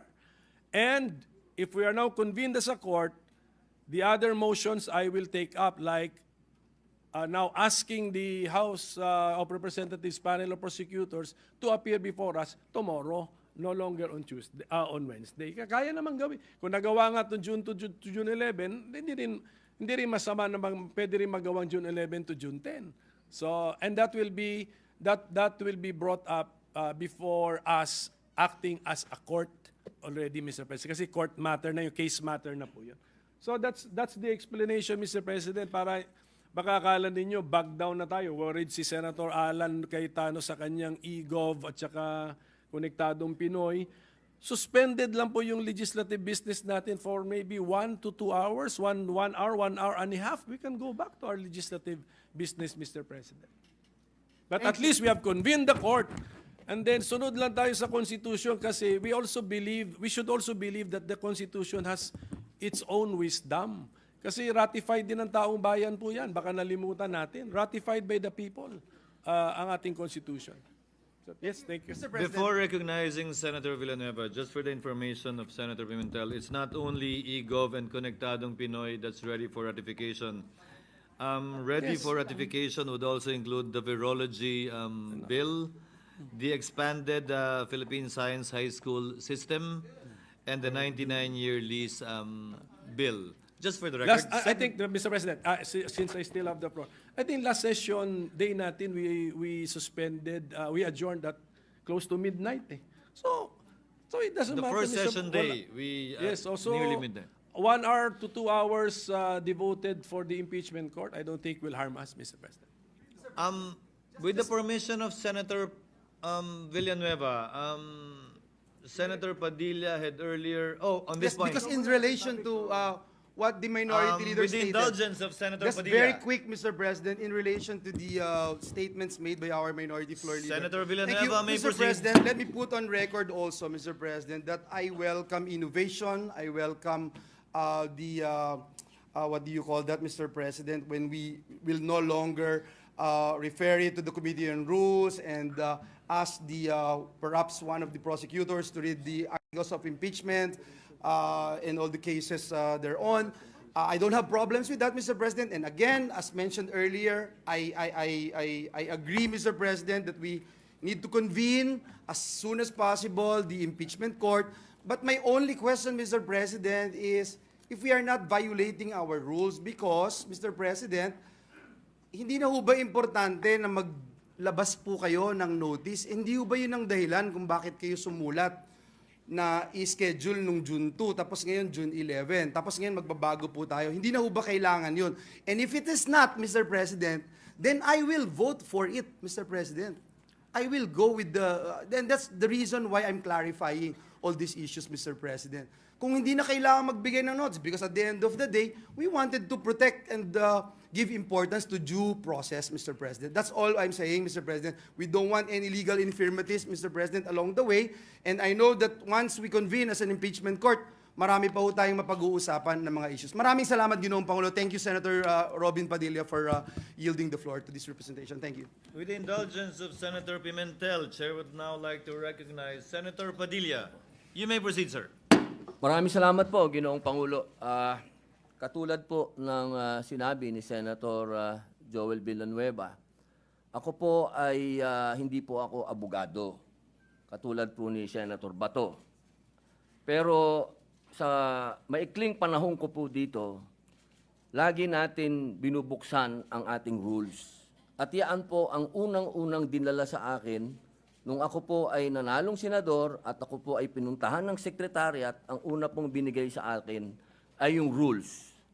Napaka-importante ng rules. Yan po ang unang-una talagang isinaksak sa aking ulo. At bukod po doon, tradisyon. May tradisyon dito na kailangan susundin mo, lalo ka na neophyte. Ngayon, ang tanong ko po, sa dalawang nangyaring impeachment, yan po ay kay Pangulong Estrada at kay Chief Justice Corona. Lagi pong dinadala doon sa Committee ng Rules.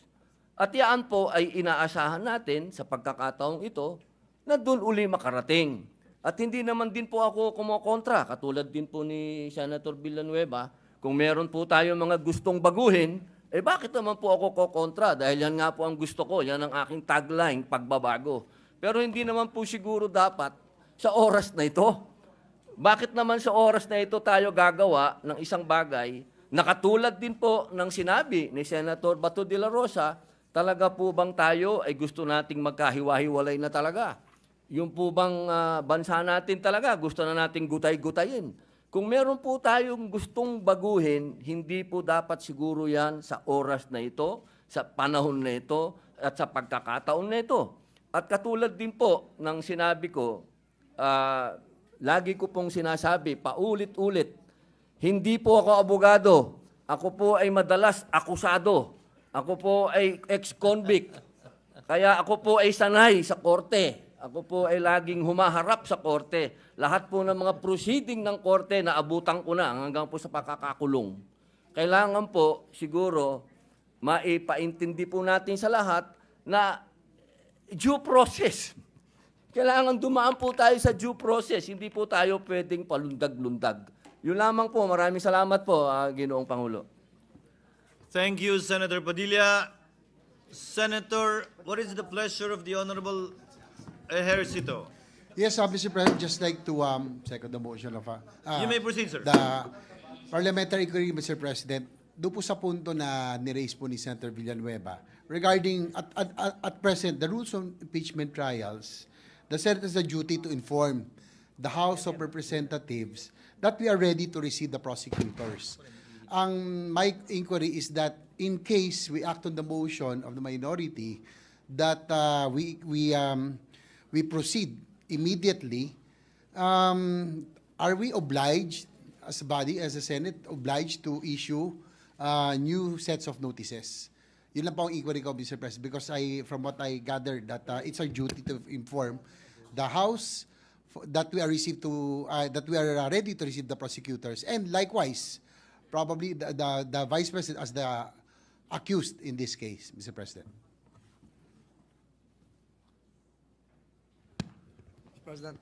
What is Majority Floor Leader? Mr. President, before we recognize the distinguished minority leader, perhaps to rephrase again. No, maybe to respond, to help our colleague, Mr. President. I don't think we're there yet, I think Majority Senator- Leader. We're still Senator in the JB period is, of I debate. think, soliciting some information, Mr. President. I yield, Mr. President. So can we, The Minority Yes, Leader yes. may proceed. so this is my interpretation of Rule 1, Mr. President. Ang pinaka-importante rito is the communication from the Senate to the House that the Senate has taken proper order of the impeachment case that you have filed.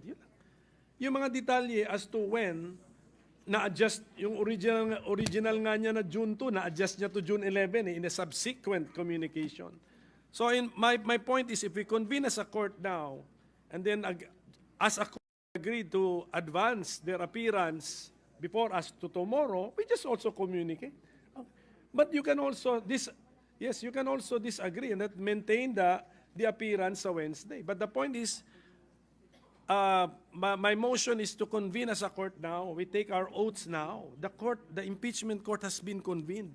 This is more in keeping with the spirit of the Constitution na ang aksyon agad.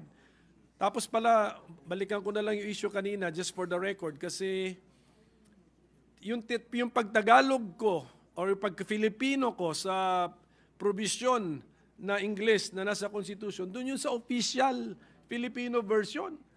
Ang sinabi doon, sunod agad. So do not dispute na hindi ang katumbas ng forthwith sa Filipino ay hindi agad. Agad nga yung nasa official version. So hindi na ako mas marunong sa mga nag-translate po ng Constitution sa Filipino, sa wikang Filipino. So I hope this will help our colleague, my explanation will help our colleague when he makes his decision on the pending motion. So with that, Mr. President, I think I've already restated my main motion earlier, Mr. President. So I think it's time that we dispose of the pending matter, Mr. President. Mr. President, Kasi mix. Senator Zubiri. what is the pleasure of the Honorable Zubiri? Thank you, Mr. President. Mr. President, just to add to the discussions, because the Senate right now is under extreme pressure. All eyes are on us, Your Honors. And each Congress, each Senate has stood up to many of these challenges. On my time, it was the fake People's Initiative that we defeated. Now it's about the impeachment of our Vice President. So we must act in accordance to our rules and traditions and precedent. Many sides have been spoken and explained. The good minority floor leader wishes to have it the soonest possible time, although our precedence, Mr. President, is that we file it to the Committee on Rules. The Rules releases the report, and then we take action as jury, as judges on this impeachment court. Ang akin lang po, sana kung ganun po ang proseso na pipiliin natin, didesisyonan natin, gawin natin kaagad. Ako po ay taga Mindanao. Pareho po kami ni Senator Bato de la Rosa. Kaya ako hindi naniniwala sa mga survey. Kasi the surveys were read wrong in May, what was that? May 12? May 12, 2025. All surveys were thrown out the window. And the real story was 7 of the 12 senators were not members of the alliance. So, of the national government. So, ibig sabihin, may mensahe po silang ipinapadala sa taong, sa lahat, sa buong Pilipinas, na kaming sa tagasulok ng Mindanao at Visayas ay meron din boses pagdating sa halalan. Pero bilang senador, Mr. President, we must do our constitutional mandate with due respect to all those concerned. Mandato natin sa Constitution yan. At nang hindi natin gagawin yan, ay bugbog tayo sa mata ng publiko. So that's why I agree with the minority floor leader. Whatever the outcome of the trial, you end up voting. For one, I think it is a weak case, but I will reserve my judgment until all the evidence is presented to us, and then we will make the proper vote when the time comes. Pero ang punto dyan ay dadaan tayo, kailangan natin dumaan sa constitutional process that was given by our forefathers when they wrote the 1987 Constitution. Yun lamang po, huwag na po natin patagalin pa. At sa tingin ko, isa pang tanong, ay pwede ba ito tumawid sa 20th Congress? Personally, I've said this to the media, I said, personally, I think hindi siya pwedeng itawid sa 20th Congress. Na kung pwede, pagdebatihan na natin yan ngayon. Kung gusto nyo, hanggang petsa 30 ng Hunyo, araw-gabi, nandito tayo. Pero kasi, meron pa mga constitutional questions with the Supreme Court. So, my point being is, let us follow our constitutional mandate of the Constitution. So I agree with the minority leader, but at the same time, I also agree with our colleagues, Mr. President, that proper procedure should be followed para pabilisan na lang natin yan. Para malitisan natin na maayos, mapakinggan natin ang mga ebidensya, kontra at pabor sa ating mahal na Vice Presidente, and then we make the decision at the proper time. But I don't think we can skirt from our constitutional duty. I'm not a lawyer. I'm an agriculturist. But I truly believe when I took my oath to defend and protect the Constitution, we must do so without fear or favor. Yun lamang. At the end of the day, this is a political exercise. Boboto tayo. Di bumoto tayo. Tama? Minority Leader? Yun lamang po, Mr. President. I just had to weigh in because the Senate, I love the Senate, Mr. President. I love this institution. And I don't want to see all the brickbats that are being thrown to us saying that we are not doing our duty. We must stand up and rise to this occasion and do our duty. Thank you, Mr. President. Thank you, Senator Subiru. Before we dispose on the matter pending at hand, Mr. President, I think Senator Grace Poe is seeking the floor. is recognized. Salamat, Migs. Salamat.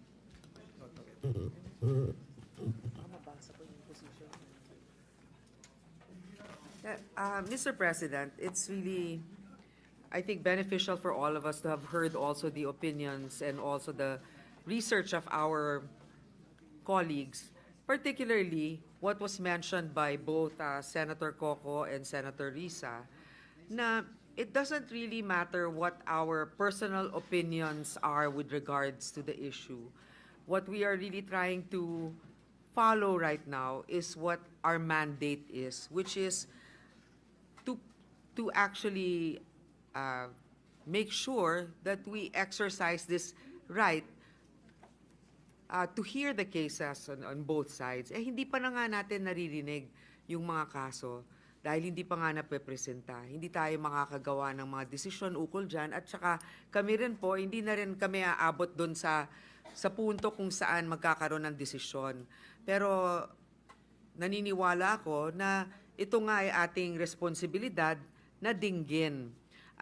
Ngayon, ang tanong ko lang, kasi sinasabi palagi, no, alam naman natin, abogado si Minority Leader Coco Pimentel, na sinasabi niya, we cannot exactly say that this is the same as the rules of the court, because this is also a political exercise.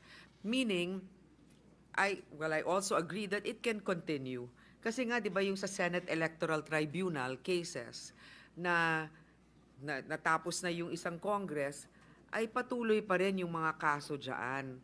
So, pero ang isang tanong ko, ewan ko kung may makakasagot nito, kasi di ba, ang official date na matatapos talaga yung 19th Congress is June 30, di ba? So, is there anything in the rules that says that even if we adjourn on the 11th, na pwede pang ipagpatuloy yan kung if the Senate President, for example, makes a motion and then we vote on it? Is this something that can be continued until June 30? Yun lang yung tanong ko. May makakasagot ba niyan? Maybe the Minority Leader, being a lawyer, can readily answer the question of Senator Grace Poe. The Majority Leader is also a lawyer, but Where is the he's Majority nowhere to Leader? be found. But, Mr. President, yan po yung atin ng sinasagot noon kasi nag-introduce sila ng konsepto na pagka sine die adjournment, no matter can be taken up. Inayos na natin yan. Ang sinabi natin, non-legislative matters can still be taken up. Kaya meron mga hearing. Yes, up to, hindi na, non-legislative na kasi ang hearing, ang committee hearings, legislative pa rin yun. So a non-legislative matter can still be taken up. Pero may hangganan, up to, may hangganan yung kami, for example, na end of term, hanggang 12 noon of June 30 lang kami, 2025, pwede mag-participate sa non-legislative matters because our terms are ending or have ended. No, So, exactly my point. So, you can still participate because it's a political exercise, not necessarily legislative, Yes. hanggang June 30. 12 noon. Kami po mag-graduate na. Opo. Okay. Eh, paano yung mga hindi mag-graduate? Well, no problem. Tuloy-tuloy. Mr. President. Because at a minute after 12 noon, actually, or a split second after 12 noon, the newly elected senators are joining you. Yung mga, yung mga hindi gagraduate, they have by force of law joined the remaining 12 senators. So, pwedeng tuloy-tuloy. In my opinion, yes, pwedeng Hindi, tuloy-tuloy. pero paano ngayon yan? Kasi, di ba, mag-adjourn tayo sine on the 11th, right? So, ibig sabihin, wala nang mga hearings din nun kasi legislative matter yon. The committee hearings pursuant to bills and resolutions, yes. Wala na po. About investigations? Wala na po. Wala na talaga. Wala na. Okay. So, May I, that's Mr. just a President? clarification I wanted to make. Kasi minsan, pag nagkakaroon tayo ng break, di ba? Break tayo, pero tuloy pa rin yung mga hearings. Kasi, basically, that's still a whole term eh. Tuloy-tuloy pa rin yun. So dito, in this case, sinidya tayo, no more legislative matters, but others can be tackled. Yes, there have been Supreme Court cases ruling that the non-legislative function of the Senate continues even after the sine die adjournment of the Senate as a legislative body. Okay, I guess this is something that we need to be... maybe the Mr. majority President, leader can clarify. just to put some meat to what Senator the Joel. minority leader is talking about, I am not a lawyer, but as a student of history, the impeachment court is sui generis, a class of its own, and as mentioned by the minority leader a while ago, the Supreme Court decision, Pimentel Jr. versus Joint Congress, Mr. President, napakaklaro po doon that the adjournment does not necessarily affect its non-legislative functions. Doon po sa binanggit ng ating kasamahan, Senator Grace po, meron bang rules? Doon po sa rules ng Senado, yung Senate rules as provided in Rule L, Section 135 of the same, nakalagay po doon, the Senate can carry over an impeachment into a subsequent Congress. At sinasite po nito yung Riddick's precedents and practices. It cited as an example yung impeachment against U.S. District Attorney, etc., etc. So just to put that on record, Mr. President, and help in the discussion of my dear colleagues. Thank you. Thank you, Senator Joel. President, Majority just a- Leader, I think you have a Just a point of clarification. There was a different rule. opinion.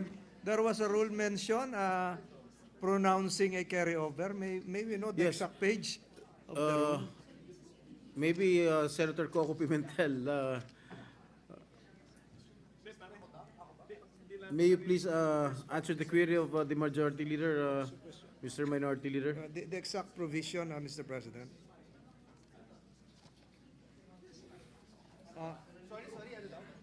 May we know the exact provision because I've been scrutinizing this for the last several days. Are you referring to the rules of the Senate? That would allow As a mentioned earlier, Mr. President, yung suppletory, Mr. President, yung Riddick's precedents and practices. Yun po yung binanggit natin. Yes, Mr. Which is suppletory to the Senate rules as provided in Rule L, Section 135, Mr. President. Thank you. Just a quick retort, Mr. President. If with the permission of Senator Grace Poe, still has the floor.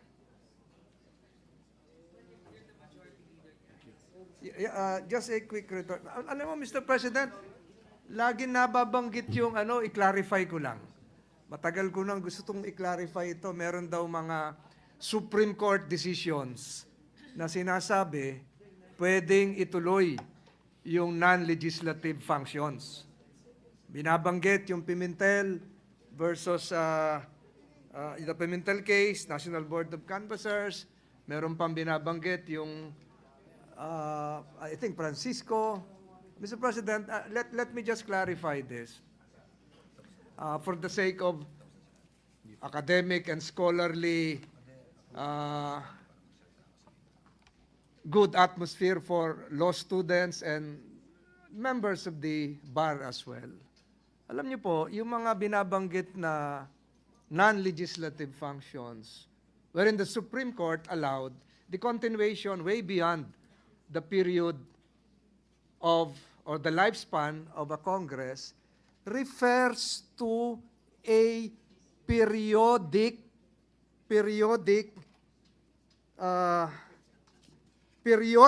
created constitutional ad hoc body. Alam niyo po yung National Board of Canvassers, pagkatapos ng isang eleksyon, presidential elections, nakalagay sa ating saligang batas, created talaga yon to count and canvass and to proclaim. Ganon din po yung mga ilang tribunals, yung mga electoral tribunals, etc., etc. Periodic, predictable, regular, constitutional ad hoc bodies. Kaya po tuloy-tuloy yun kasi may command po ang Constitution, merong provision pertaining to this periodically created ad hoc bodies. Ang impeachment trial court po is not periodic. Hindi po ito tuwing magkaka-eleksyon, merong impeachment trial court. Hindi po ito regularly created. Ito po ay nakikreate lang pag merong nagsampa ng kaso sang-ayon po doon sa ating saligang batas that would trigger the words initiate coming from the House of Representatives, the word again of the news, yung forthwith. Kakaiba po yung mga non-legislative bodies na periodically created na sinasabing pwedeng tumawid. Kaya po ang sinasabi ko lagi, ang atin pong constitutional clock deadline is June 30. Dahil wala naman pong nagsabi na pwede tayong tumawid beyond June 30 as a Congress. Citations were made concerning the British Parliament, the US Senate. Alam niyo po, yung British Parliament, the last impeachment case was held 1806. Yung po yung sinasite ng US Senate.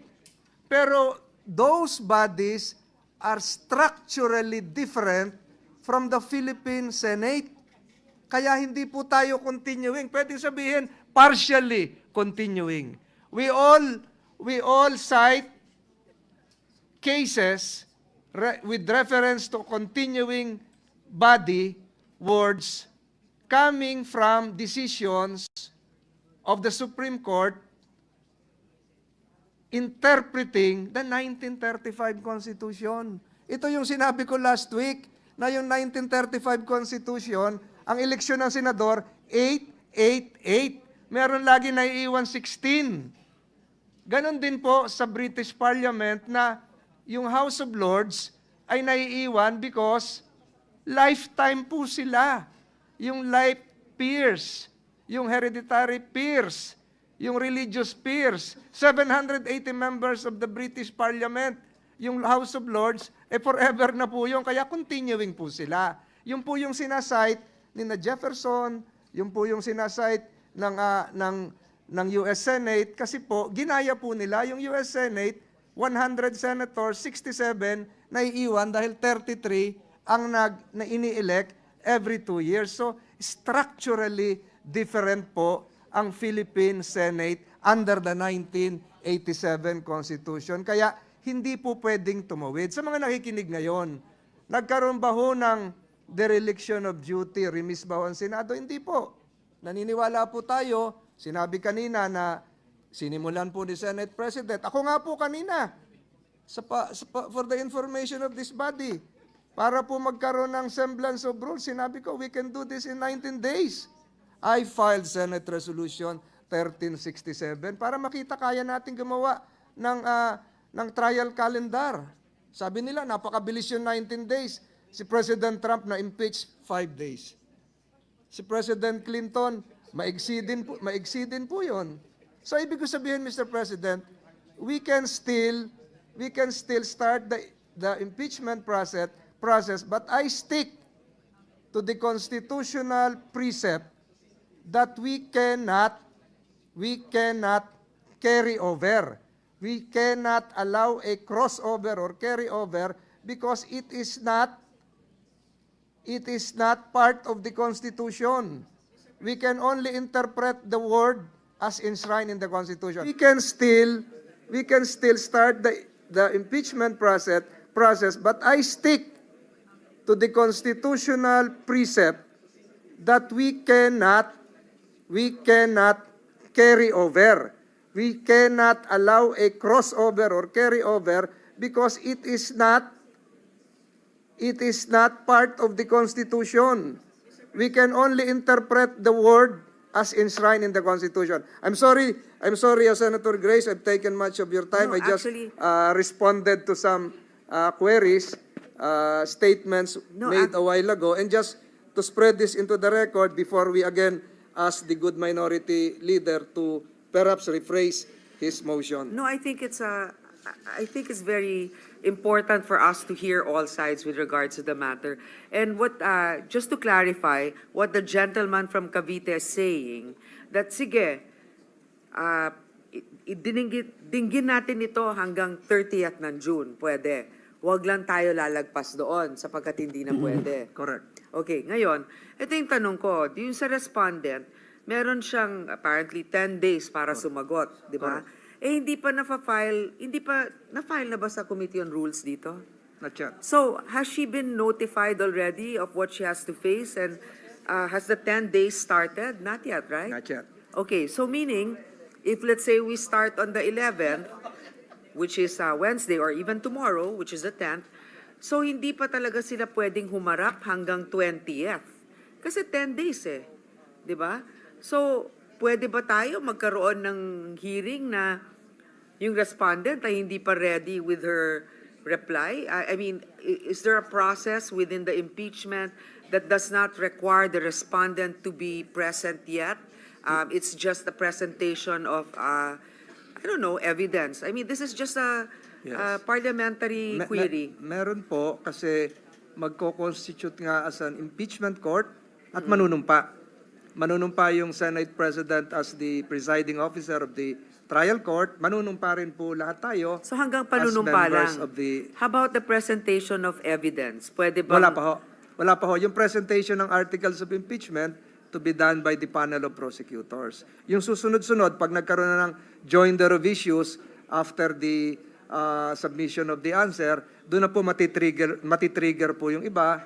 Yung prosecution has the right to reply. Oo. Tapos sunod-sunod na po yun. So ang ibig sabihin, after the swearing in and then reading of the articles of impeachment, may break ng 10 days. Kasi iintayin pa natin yung sagot Correct. Okay, so wala din naman mangyayari. So what the gentleman is saying na pwede natin to stretch until the end, hindi rin kasi 10 days na lang din ang matitira from let's say the 10th until the 30th. 10th, 20th, 20 days. 21st to 30th. 21. I filed 20 days. Yes. 20 days. So 20 days. I Okay. filed an indicative calendar just to show Mr. President na sa taong bayan na hindi naman natin nakaligtaan yung ating trabaho. Hindi, pero tama. Pero the Iniwan actual, nating nakatiwangwang. Tama. But the actual discussions can't begin until after the earliest, the 21st. Diba? Kasi wala pang response. And yun correct. lang, yan. Yun lang ang Correct po aking- yun. Pero yung sa yung submission of trial briefs, June 22, etc., until the rendition of a verdict, Mr. President. Pwede ba yun? Parang budget, yung wala nang matutulog para lang tapusin yun? Siguro po, kung with the cooperation and physical, kung papayag po kayo, kung papayag din po ang prosecutors. No, but kasi I'm also of the opinion, okay? Well, first of all, we cannot make judgments right now. Yeah. And I feel that it is the right of the respondent to be able to defend herself. Correct. And in fact, we can never say whether guilty or not kasi di pa nga natin alam Correct. And the respondent herself is saying na give her a chance also to be able to confront. I mean, she's confident about it. But I agree with the minority leader that kung yung Senate Electoral Tribunal, which is actually, of national interest, but maybe not as much as this one, na itatawid natin for other congresses, and even in the U.S., natatawid din yung impeachment to the next Congress. I know what you're saying. There's no term limit in the U.S., pero I think, again, may mga nakausap akong members of who served before in the Supreme Court. This is a political exercise. It's not I guess it's not bound by very strict rules of court. So yun lang. But we appreciate what the minority leader is also raising because oo nga naman, I mean, these are two schools of thought, but we are all in agreement here that we cannot make judgments at this point, but we have to definitely hear it. Thank you. We totally agree. Mr. President, the good Deputy Minority Leader is seeking the floor. I move that she be recognized. With the permission of Senator Ontiveros, Senators Estrada and Gatchalian also raised their hand to be recognized, and they haven't been heard. Will the lady kindly Yes. yield to them? I apologize, Mr. President. Senator Gatchalian raised his hand first. I move Yeah. that he be recognized with the permission of Senator Ontiveros. Senator Gatchalian is recognized. What is your pleasure, sir? Actually, Mr. President, I would be more than happy to yield to our good Deputy Minority Leader, Mr. President. Go ahead. That being the case, the Honorable Ontiveros is recognized. You may proceed, ma'am. Salamat, Mr. President, at salamat sa good gentleman from Valenzuela. Paalala ko lang po yung motion ng minority leader ay to convene at this very moment. At gusto kong ibalik sana yung atensyon ng lahat doon. Pero dun sa sinabi na rin naman ni Majority Leader, binanggit nila yung ilang mga kaso na dinesisyon na ng Korte Suprema, and these are Chavez versus Judicial and Bar Council at saka Pimentel Jr. versus Joint Committee of Congress, kung saan sinabi lang naman ng Korte Suprema dun sa una that impeachment is a non-legislative function of the Senate. At dun sa pangalawa, that non-legislative functions of the Senate are not affected by the shift between Congresses. Hindi po nag-distinguish ang Korte Suprema sa sinasabing periodic at saka non-periodic functions. Basta sinabi niya non-periodic functions tulad ng impeachment na ito, non-legislative functions ng Senado at ang mga ito ay hindi apektado sa shift between Congresses. Pero yun na nga po, yan ay isang desisyon na pwede nating kunin at a later point in the impeachment trial. Ang unang gusto lamang i-activate ng motion ng minority leader ay sa pamamagitan nga ng motion niya to convene at this very moment.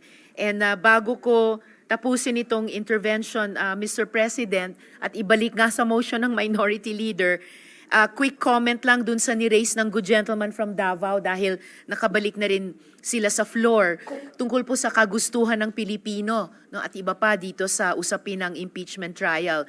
Gaya ng sinabi ng Minority Leader kanina, hindi pa naman tayo nag-uusap ng conviction ba o acquittal. Pinag-uusapan pa lang natin yung pag-convene ng impeachment court.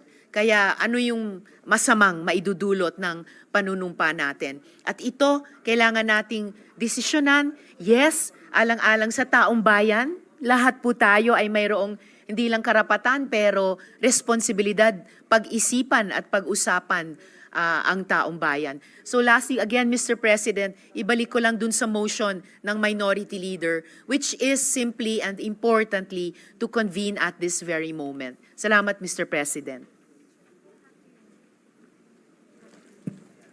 Senator Gatchalian is recognized. Thereafter, Senator Estrada. Maraming salamat. Thank you very much, Mr. President. It's a brief manifestation, Mr. President. Dapat ho maintindihan ng ating mga kasamahan at ng ating mga kababayan na ang pinag-uusapan ho natin ngayon ay hindi pa ho yung merits nung kaso. Hindi pa ho natin pinag-uusapan yung kaso mismo ni Vice President Sara Duterte. Ang pinag-uusapan lang ho natin ngayon yung ating constitutional duty under Article 11, Section 3, Number 4, na kung saan pag na-transmit na ho sa atin ang Articles of Impeachment ng House of Representatives, Senado na po ang mag-hold ng trial. Ito po ang sinumpaang responsibilidad ho natin sa ilalim ng saligang batas. At ito rin po ang sinumpaan ho nating duty or solemn duty nung tayo po ay naging senador Natatandaan ko nung 3 years ago, nanumpa ho tayo to support and defend the Constitution. Kaya mga kasama, dapat ho natin maintindihan na ito rin po ay parte ng proseso ho natin pagdating ho sa accountability. At napakahalaga po ang proseso. Para sa akin, ang proseso ay isang bagay na dapat ho natin sundin dahil ito po ang magpapatibay po ng ating sistema ng demokrasya. Kung titignan ho natin, hindi malayong lugar, dito po sa Asia, sa South Korea, kung nagkaroon rin ho sila ng impeachment process ho doon. Yung kanilang Pangulo ay na-impeach.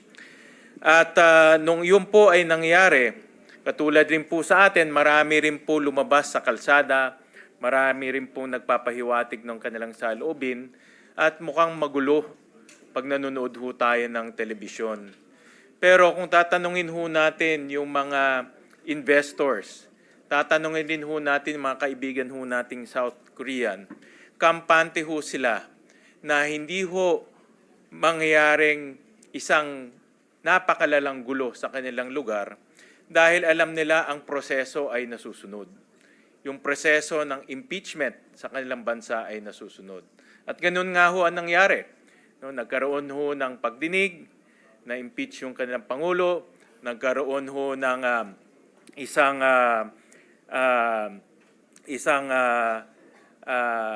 pagboto ng bagong presidente at ngayon, balik na ho sila sa normal. Kaya mga kasama, ang aking punto ho dito ay ang proseso ay napakahalaga para po maging matibay po ang sistema ng demokrasya ho natin at higit lahat magkaroon ng malinaw na pananagutan ang mga personalidad na binigyan ho natin ng tiwala para po manilbihan sa ating bansa. Hindi lang po ang impeachment ay hindi lang po limitado sa presidente at vice president. Kasama ho dito members of the Supreme Court, members of the Constitutional Commission, ang ombudsman ay kasama ho dito. Kaya kung ano po ang ginagawa ho natin ngayon, ay ganun rin pong pananagutan na gagawin ho natin sa ibang personalidad kung sila po ay magkakasala. Kaya mga kasama, muli, ito po ay hindi na po nating desisyon o hindi na po nating choice. Ito po ay ang ating constitutional duty at ito po ay ang ating sinumpaan na responsibilidad nung tayo po ay naging senador. At meron po rin akong isang katanungan sa ating minority leader, no, ang movant nitong motion ho natin. May mga narinig rin po ako sa television kanina na ito pong articles of impeachment ay tila merong constitutional infirmity. At gusto ko siyang tanungin dahil hindi lang ho dahil siya po ay movant, alam ko nag-top rin ho siya sa bar once upon a time.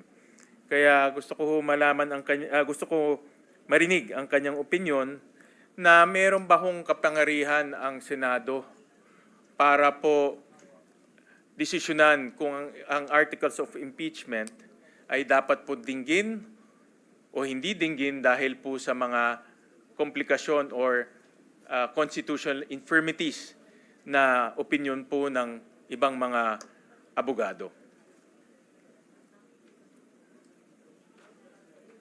Senator Pimentel may respond. Yes. Since I also want to respond, Mr. President. Well, I'm proceeding from my analogy of the Senate as a court, as the impeachment court. So meaning to say, we will allow the respondent or the impeached officer to put all of his or her objections against the case against her in her answer to the articles of impeachment. Lagay niya lahat doon. So therefore, if that is now my answer to the gentleman, that means that we can resolve such an issue as the impeachment court. So tama yung motion ko. If there is such let's convene. Kasi actually it's really more compliant with the Constitution eh. As soon as possible, convene na natin yung court.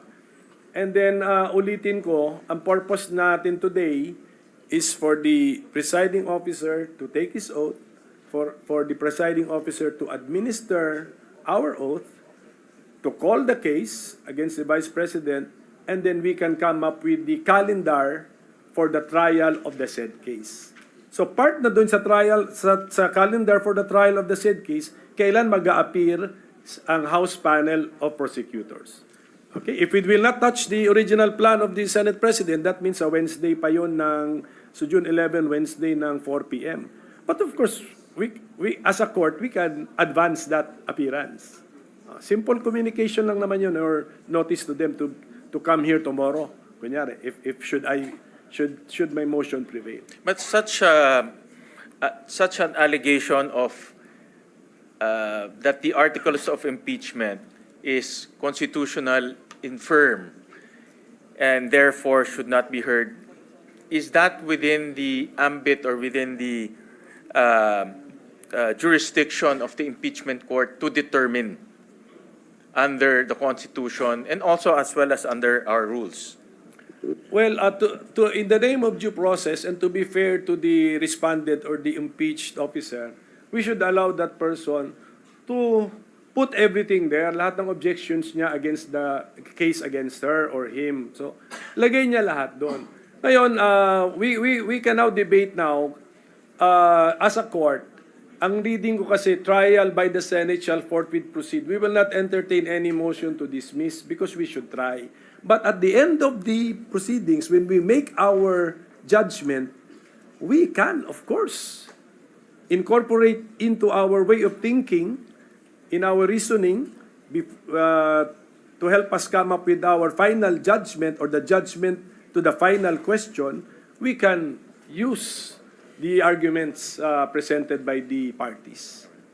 Thank you, Mr. President. Without going into too much detail of the procedures, I'd like to thank the good minority leader for his enlightenment, and of course we respect his legal intellect, considering that he has topped the bar examination once upon a time.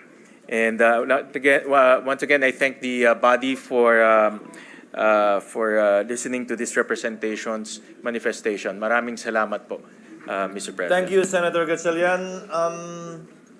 Senator Estrada? Yes, what is the pleasure of our Senate President Pro Tem? Thank you, Mr. President. Just a question addressed to the Minority Floor Leader, Mr. President, if I may. If and when the motion of the Minority Floor Leader prevails and is approved by this August Chamber, aside from the Senate President taking his oath and the Senate President administering his oath to all of us, what will happen next? Well, that means we have convened the court. And then we will have to ask our clerk of court if we have a case load. Call the case. The clerk of court, who is the Secretary of the Senate, will report to us that we have a case. And then, since we have already convened the court, we should take advantage of the convening of the court by coming up with the calendar for the trial of the said case. And then after which? After that, we will follow the agreed upon calendar. So we will, this August Chamber will convene as an impeachment court and will try the case during our vacation, because we are not deliberating on any legislative matter. Am I correct, Mr. President? Yes, Mr. President. We will follow now the agreed upon calendar for the trial of the case. So, convene muna nga tayo ng court, then we will now talk about the details of the calendar. So we will not discuss any merits of the case. Am I correct? For now? For now, yes. For now. Yun lang po yung purpose nun. Let us say, four purposes, four objectives. So, why we can convene as a court, or why we should convene as a court today. Number one, the Senate President will take his oath as the presiding officer. Then we will take our oath before the Senate President. We will call the case against the Vice President, and we will now come up with the calendar on how we will try the case. May I know Sunod, what is, susundin natin yun. may I know, Mr. President, what is the difference if we convene today, tomorrow, or on Wednesday? Yes, Mr. President, una sa lahat, Mr. President, alam nyo ba ang nakaschedule na bukas ay valedictory speeches? At saka, hindi na natin alam anong nakaschedule bukas. Ngayon, pag sinabi ng Constitution, trial by the Senate shall forthwith proceed. Hindi ba mas compliant tayo, not only with the words but with the spirit of the Constitution, if we now advance now the convening of the court at umpisahan na natin yung mga preliminaries or formalities na kailangan din naman natin gawin. Let us convene the court, Mr. President, kaysa sa nagla-last day pa tayo na may agam-agam pa na baka during the session as a legislative body, merong motions dyan or issues dyan which will now eat up our time. Tapos darating na yung 12 midnight deadline na, Mr. President.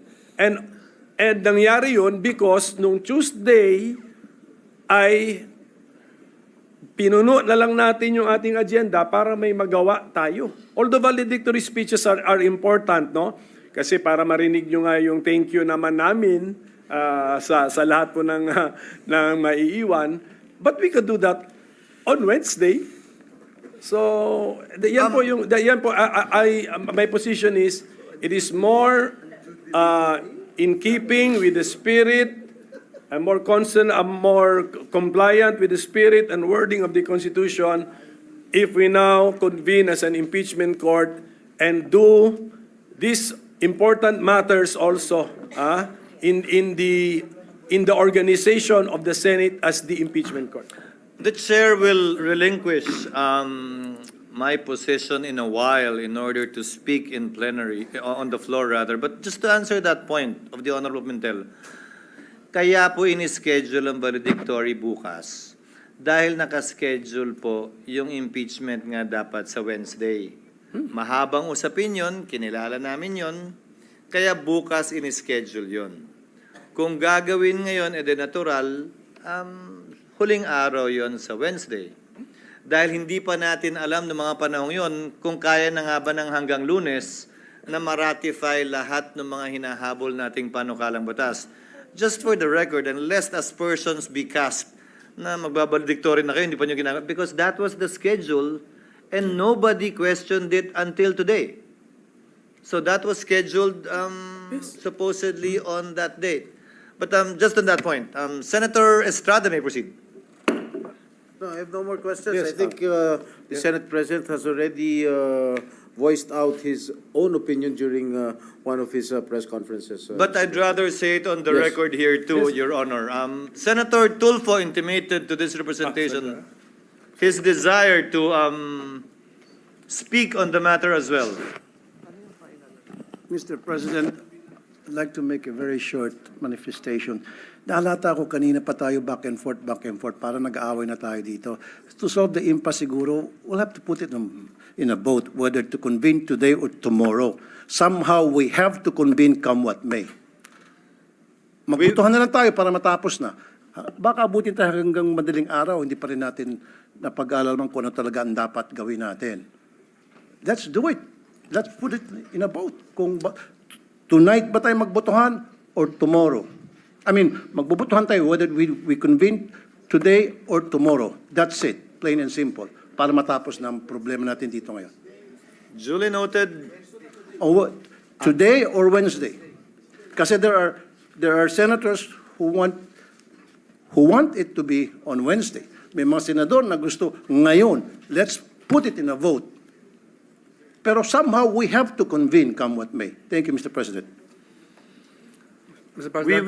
We will, Your Honor. Being a deliberative body, parliamentary practice rules dictate that we do nothing less, that things be settled through a vote. In fact, there is a pending motion by the minority leader that will be redefined and clarified. However, Chair thought it best to allow a free and fair debate where all of the members will be heard who have an opinion on this matter before finally deciding on the point. Now, if there are no other members who wishes to add to the discussion or debate, Chair would like to ask permission to relinquish the chair so that the chair can go down and speak also on the same matter. Session is suspended.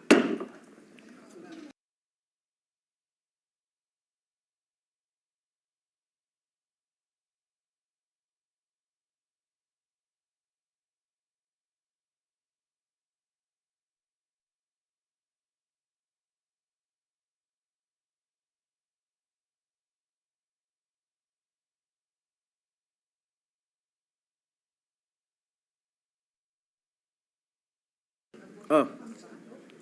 Session suspended.